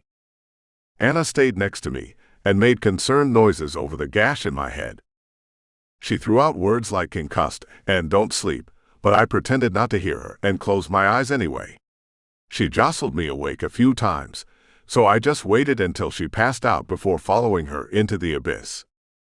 "Hannah!" Harriet screamed us awake. I jumped up and instantly regretted it as a wave of pain reached out and grabbed my skull. It squeezed until I choked and hit the dirt, retching. Then it passed, like water receding off the sand, and I could breathe. "Hannah!" Harriet screamed again. Brian examined the lowest vine between two trees, holding the two ends in each hand. "It's been cut," he stared at me. Leader Brian had retreated somewhere, or just taken a backseat to me now that it was a new day. I almost gave it to him. I almost cut out on my own and just chucked it all to good luck and fare thee well. I took a deep breath instead. "Look around," I said. "Did she struggle?" "I would have heard," Harriet started to say, but went quiet when I held up my hand. I was just glad they could understand me, even though my tongue felt like I had cotton in my mouth. Brian and Peg swept the ground on both sides of the fence, tearing down the branches so they could access it better. He came back and shook his head. "Nothing." He shook it harder. "So it wasn't a Z," I said. "Pretty sure they don't cut, but just in case they bit through it or something." "I could have told you, Blade, if you asked," Brian said. But he smiled when he said it. "Shot in the head," I pointed to my melon. "Could be a marked improvement. We'll see." "No Z. That means human. The militia would have killed us. Strangers. I think we would have heard them. Why would they just take a little girl?" "Sacrifice," Anna whispered. We all turned to look at my little nursemaid, cowering next to the trunk of a tree. "It was them," she said. Harriet turned on her and grabbed her. She jammed her against the rough bark of a pine tree and lifted her off the ground. Anna's tiny feet scrabbled against the tree for purchase, but just littered the ground with more scrapings. "You," Harriet growled. "You were part of them. I knew we shouldn't trust you." Peg put both hands on Harriet's shoulders and began cooing and comforting her, trying to calm her down. "I'm not with them," Anna squirmed. "Anymore." Peg pulled Harriet back, and Brian moved between the two women, offering some protection for Anna. "Tell us what you know," he said. Anna rubbed her neck where the bunched-up fabric had dug in and made a thick red line. It was going to bruise, probably already had started. "Remind me never to cross a mama when she's protecting her cub." "It was more than a witch trial," she coughed. "They were going to use us as sacrifices." "Human sacrifices?" Brian scoffed. "Where in the Bible does it say that?" She shrugged her petite shoulders. "The part about the bull in Exodus. The preacher said he was going to be the new Moses and lead us to the promised land after our tribulation in the wilderness. This wilderness. We needed a sacrifice, so God would send down the new commandments to him." "That's not quite how it goes," Brian said. She shrugged again. "I didn't read it," she said. "I was just repeating what he told us." Harriet pushed past Peg and got in Anna's face again. "I heard what he told us," she spit. "Where would they take my girl now that he's gone?" I moved in close next to Brian. The three of us towered over tiny Anna, and she backed against the tree. But that was sort of the point. She needed to be scared. There was a little girl out there who needed our help, and in the clutches of a cult that wanted to sacrifice her. Hannah, so much like my daughter. I could feel the rage simmering. I breathed in deep and let it boil up. Anna caught the look in my eye and quivered. I tried to feel bad about it, but couldn't. She needed to know what she was dealing with. They would be close, her voice was shaking. We used the park, but we wanted a church. The preacher wanted to use a church. Like the one we passed yesterday. A church. It was 4 or 5 miles away. Depending on what time they grabbed Hannah, it could be too late. And if Anna was lying to us or wrong, then we would be too late. Harriet didn't wait. She turned without a word and began jogging back up the road we traversed yesterday. Peg and Julie fell in with her. Brian gave me a look and shrugged. "Do you want me to leave?" Anna asked in a voice barely above a whisper. I turned to look at her, and she shivered again. No, I said. I want you to help. She gave a tight little nod, then took off after the others. I grabbed her hand and brought up the rear. 29. Chapter 29. Anna held my hand as we walked through the woods, and under any other circumstance, outside of a kidnapped kid in a Z apocalypse, it might have been nice. Even romantic. I wasn't in a cult before, she sulked but kept pace. Didn't say you were. But she made you think it. I was almost out of school. High school. UCF, she smirked. People think I'm younger because I'm small. Lucky they didn't kidnap you then. Who said they didn't? I stepped over a branch and stopped, gave a short whistle to haul up the others. A lance of pain speared behind my right eyeball and nearly knocked me down. Are you all right? Is any of us? What is it? Brian and Peg shuffled through the layer of leaves toward us. We can't go in there with just our hands. I bent over and lifted the branch. It was as thick as my forearm, sturdy and almost 5 feet long.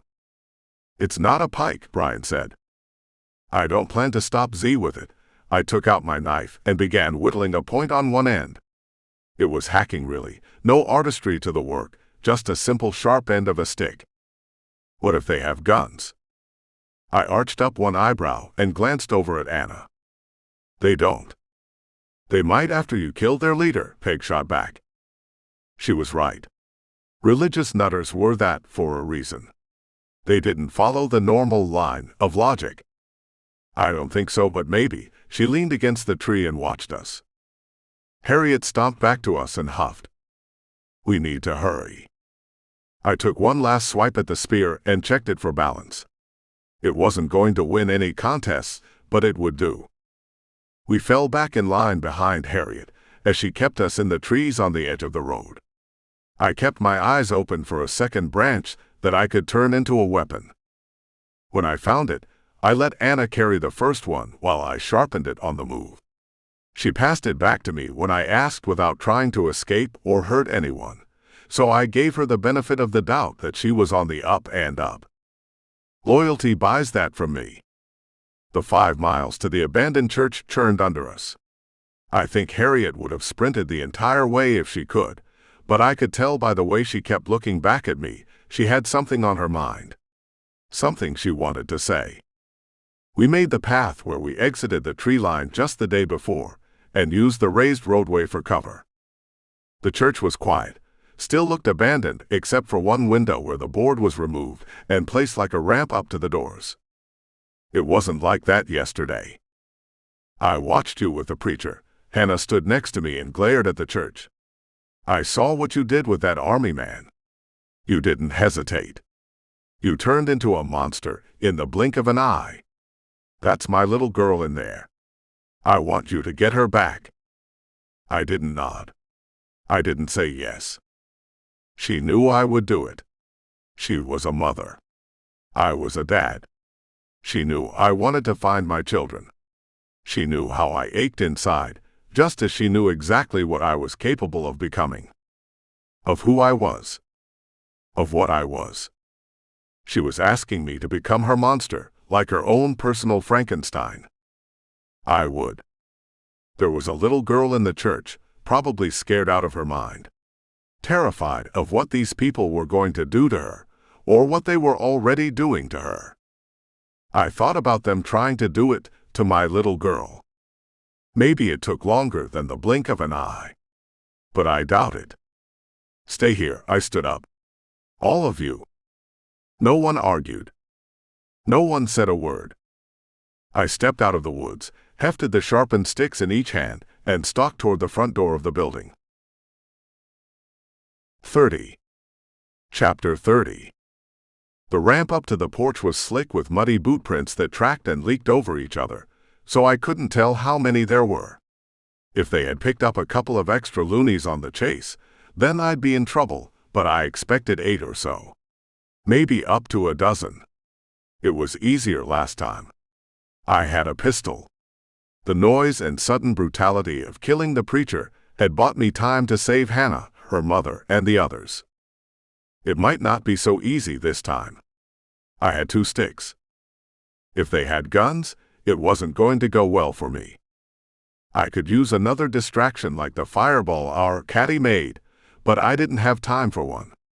The truth is, I didn't know what I would find when I went through the doors. Hannah could already be gutted and spread out on the altar, and the cultists armed so that when I went in, they killed both of us. Then, I would never learn what happened to my kids.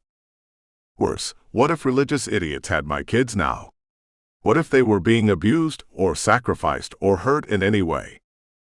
And here I was, wasting time worrying about possibilities, when the reality was, there was a little girl in there who needed my help, and the faster I saved her, the sooner we could get back on the road, and I could get to Arkansas. These damn nutjobs were in the way and causing problems, and there was only truly effective way to deal with problems in this new world.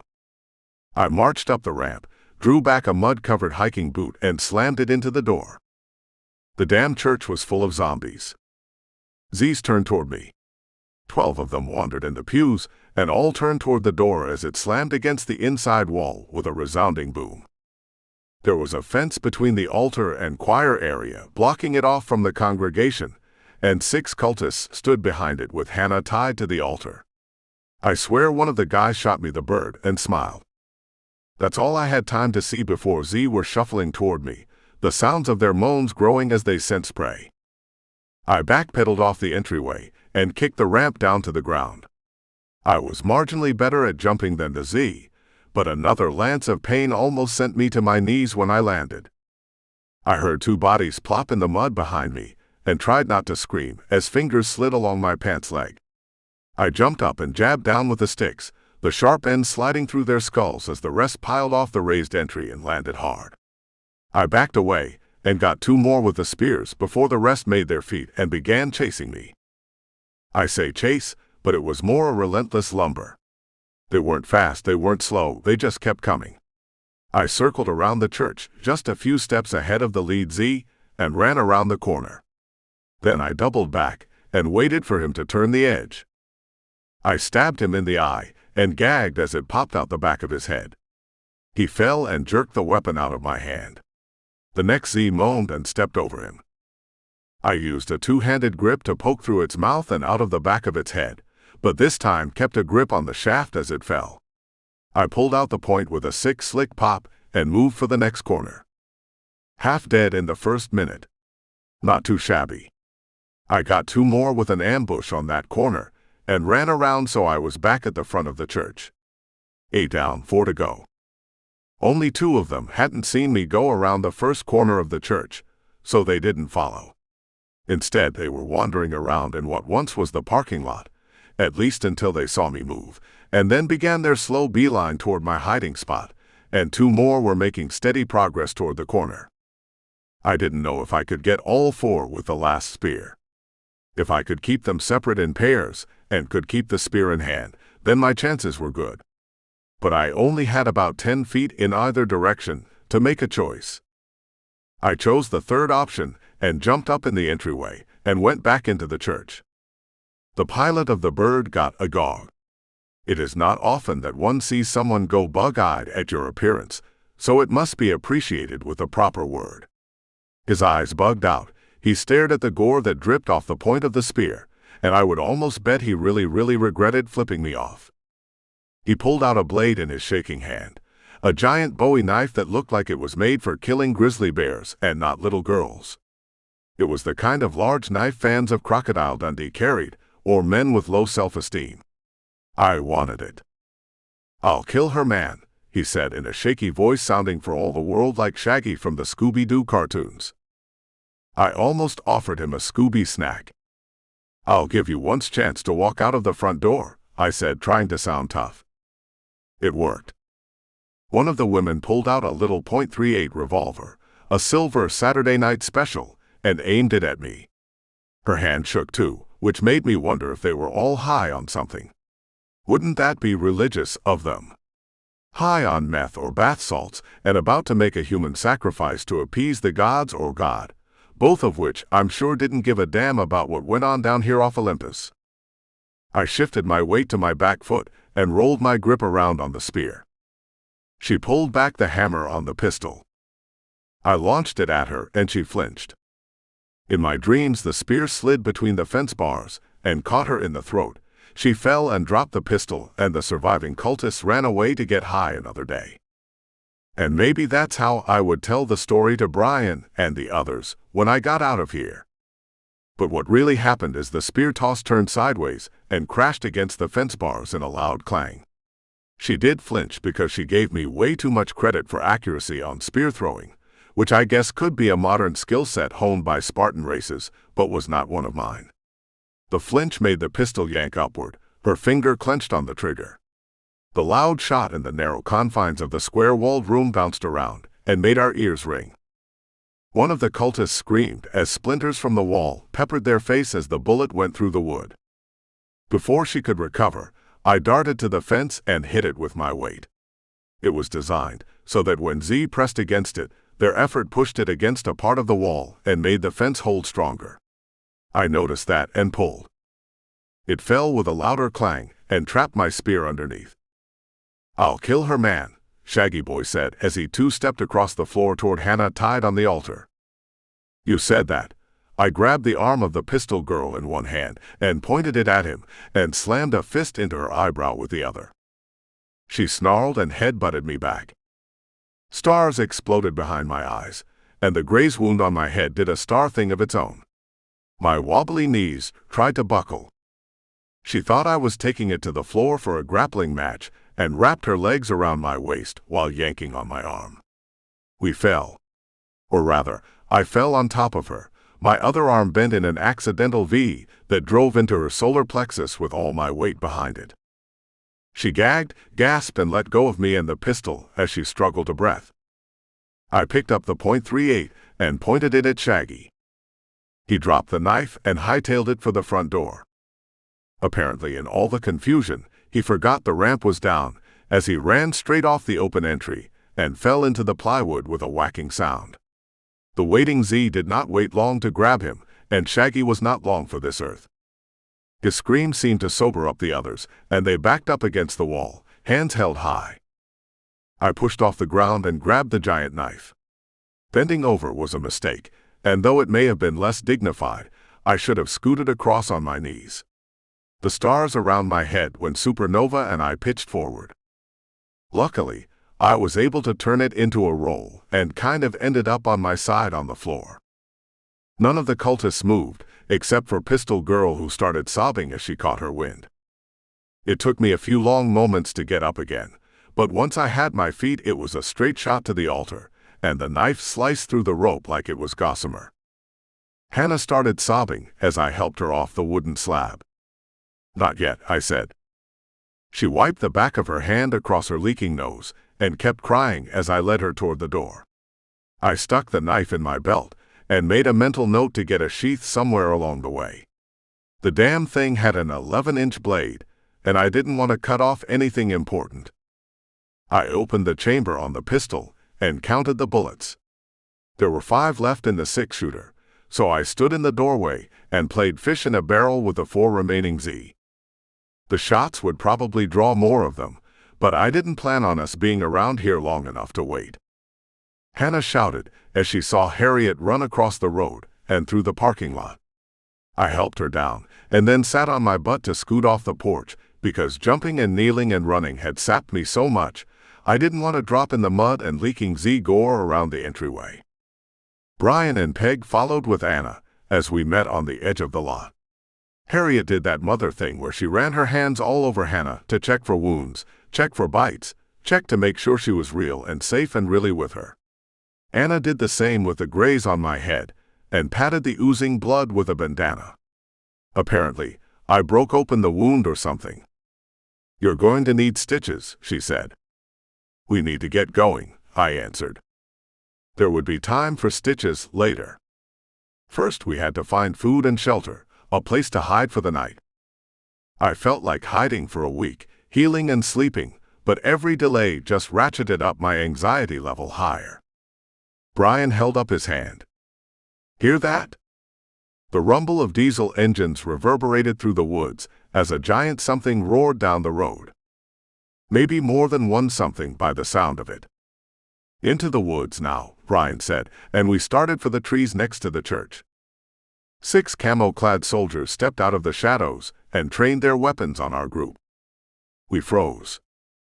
2 smoke-belching troop transports pulled into the lot and parked on either side of us, one by the church, one blocking the road, trapping us in a triangle with armed men on all 3 sides. "How many bullets you got left?" Brian whispered out of the corner of his mouth. "1. You better be good with that knife." I sighed. I just got the thing, and now it looked like someone wanted to take it away. Did I mention how much I hated this new Z world? A man stepped out of the cab of one of the trucks and stared at us. He singled me out and took a few steps closer. He had iron gray hair, stood ramrod straight, his granite face wrinkled with a perpetual scowl. "That him?" he asked. "Yes, General," answered the driver, one of the men from Brushybeard's gang. The general marched toward me, but stopped at a respectful distance. "You killed my best man, motherfucker," he snapped. "Get ready for a world of hurt." 31. Chapter 31. "You boys come on in here and get a look," said the general. He never took his eyes off me. The soldiers from the trees moved in closer in a loose perimeter, from the back of one truck to the other.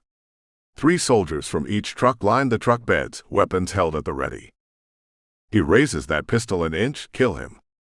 He took a step closer and examined us, stopping on me for a long up and down. "You're telling me this sorry-looking pile of crap took out my second in command?" "Yes, sir," drawled one of the soldiers. "He don't look like much, does he?" "He's wily, sir." "Wily? Like a fox?" "I think you mean Coyote-san." The general moved within a pace of me and glared into my eyes. "Is that it? Are you the roadrunner to my Coyote?" I could tell by the glare the man was bonkers. Totally checked out. It wasn't just the crazy eyes, one of which didn't bother to even look at me, but darted off in a completely different direction, which made glaring back even harder because I wasn't sure which orb to stare into.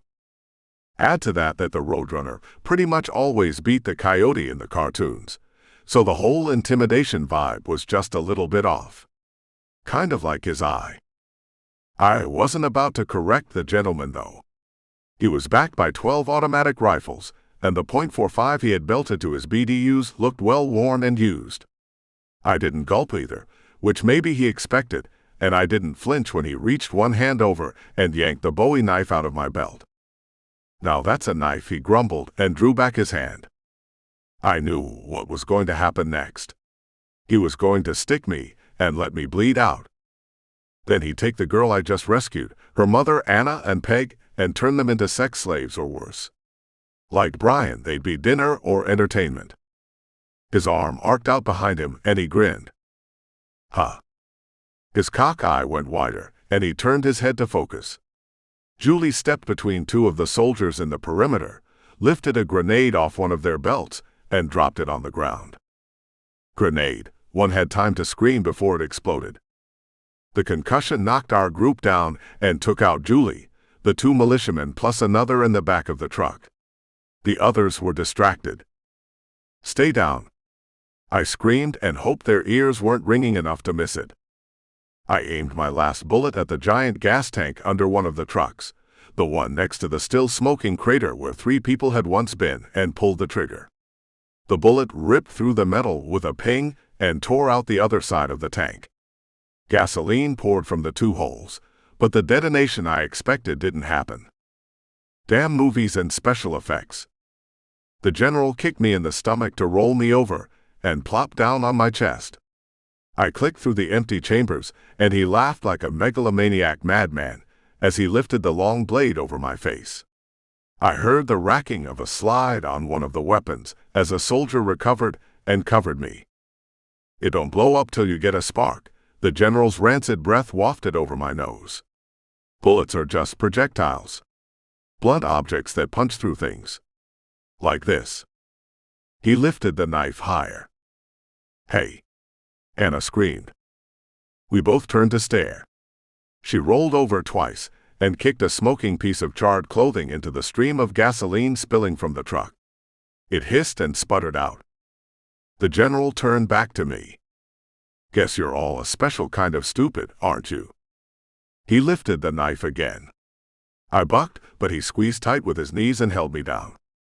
Flames licked up from the smoldering piece of cloth and flesh and raced up the puddle like a fuse. It hit the vapor in the tank and exploded, tossing the back end of the truck over upside down. The general was knocked off me ass over tea kettle and lay stunned on the ground. I crawled up, my ringing ears going off like the bells of Notre Dame, but so used to it I barely noticed. I grabbed as many arms as I could and shoved everyone toward the cab of the remaining truck. The general struggled to all fours, and I took 3 steps and did my best impression of an opening kickoff from a football game. It connected with his stomach and launched him 3 feet over his side. He lay gasping and clutching what I hoped were broken and shattered ribs. The militiaman next to him tried to get his gun up while on his knees. I punted between his legs and lifted him up to his feet. He made an animal-like noise, a cross between a whine and groan, and passed out. I yanked his rifle and aimed at one of the soldiers in the truck bed. It clicked dry. I re-racked the slide and aimed again just as he recovered and sent a 3-round burst my way. It spit up dirt in front of me, peppered my face with the crumbly grit from the asphalt. I shot at him. It went wide, but the buzz next to his ear made him duck just as Brian fired up the truck and rocketed forward. It pitched him over the side, and he landed on his neck with a loud crunch. I ran after the truck, firing wild rounds toward the confused and disoriented soldiers. They scattered and tried to return fire, mostly hitting the giant moving truck and the metal bed in pings and ricochets. I grabbed the side of the truck and jumped on the running board as Brian took the turn. It popped up on 2 wheels but settled quickly, and he fought through the gears to get it moving down the 2-lane as fast as the pedal would take him. Bullets buzzed through the air after us. I hoped they wouldn't hit a tire or the gas tank, but we were out of range a few moments later. "Anyone hit?" I yelled at Brian. He pointed at his ears.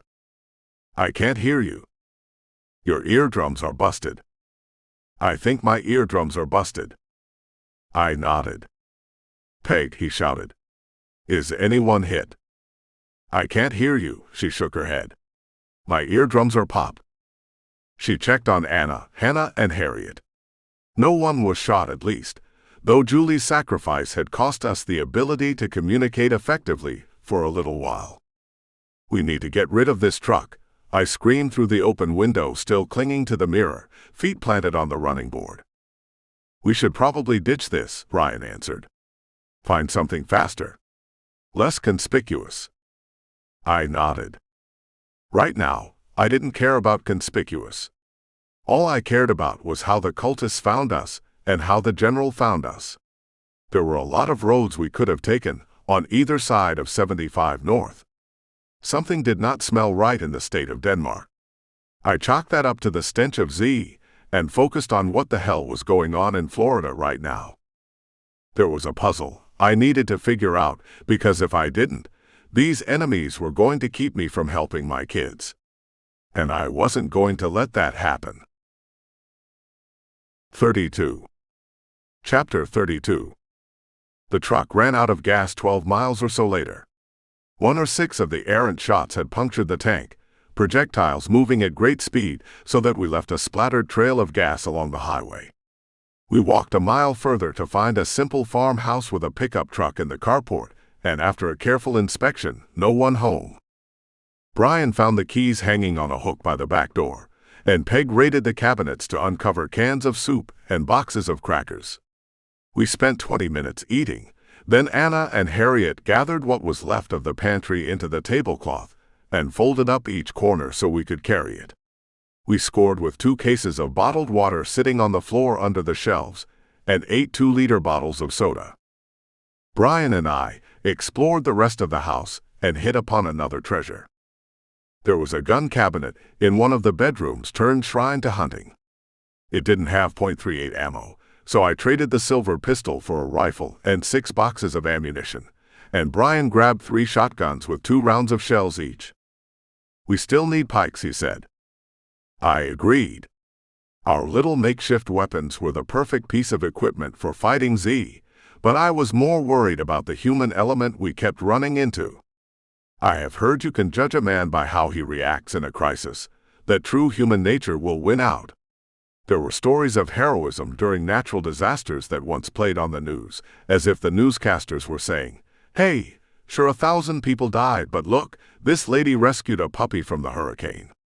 I think those people died trying to help AZ, and all we were left with were dregs. I'm not sure what that says about me. Or the group I was with. The contents of the gun cabinet would sure help with who was left though. Brian rooted through the closet and grabbed seat cushions like you use at a stadium, and I wandered through the other bedrooms and stripped the pillows off the beds. We put everything into the back of the truck while Hannah showed up with clothes from the master bedroom.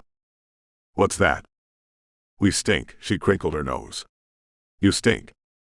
I gave my pits an overdramatic sniff and exhaled, something I used to do with my kids a lot, and it brought the ghost of a smile to her face. She was right, I smelled ripe. Guess my 24-hour deodorant had worn out 3 days ago. Peg brought out a bowl of water from the back of the toilet, and we took turns with sponge baths, women first, then men. Hannah had a good eye. The clothes weren't our exact size, the Dickies pants hanging loose off the hips for both Brian and I because of the weight we were dropping, but she had brought belts and we cinched up the waists. The sleeves on the long sleeve shirt fit him but were long on me. I didn't roll them up though. We were still following the rule of keeping skin covered. We wouldn't win any fashion shows, but these would do for the next 3 days, or until we could run across something better. "Better?" I asked. She took a dramatic sniff of her own in my general direction and gifted me with another ghost smile as she nodded. Something twitched in my heart. My little girl would be like that.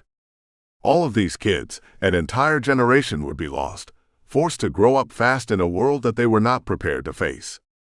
People bitched about helicopter parents raising entitled kids who thought the world revolved around them, but that was sort of the point, right? If you taught kids there was magic in the world, and that they were special enough to find it, then the universe conspired to make that happen. But it didn't happen. The universe conspired to teach a harsh lesson that the world didn't owe you crap, that bad people got away with things, and you had to fight for everything up to and including your life. Hannah learned that lesson. I wondered if my kids had learned it yet. Brian led us through the door and into the packed truck. He climbed behind the wheel with Peg in the front seat.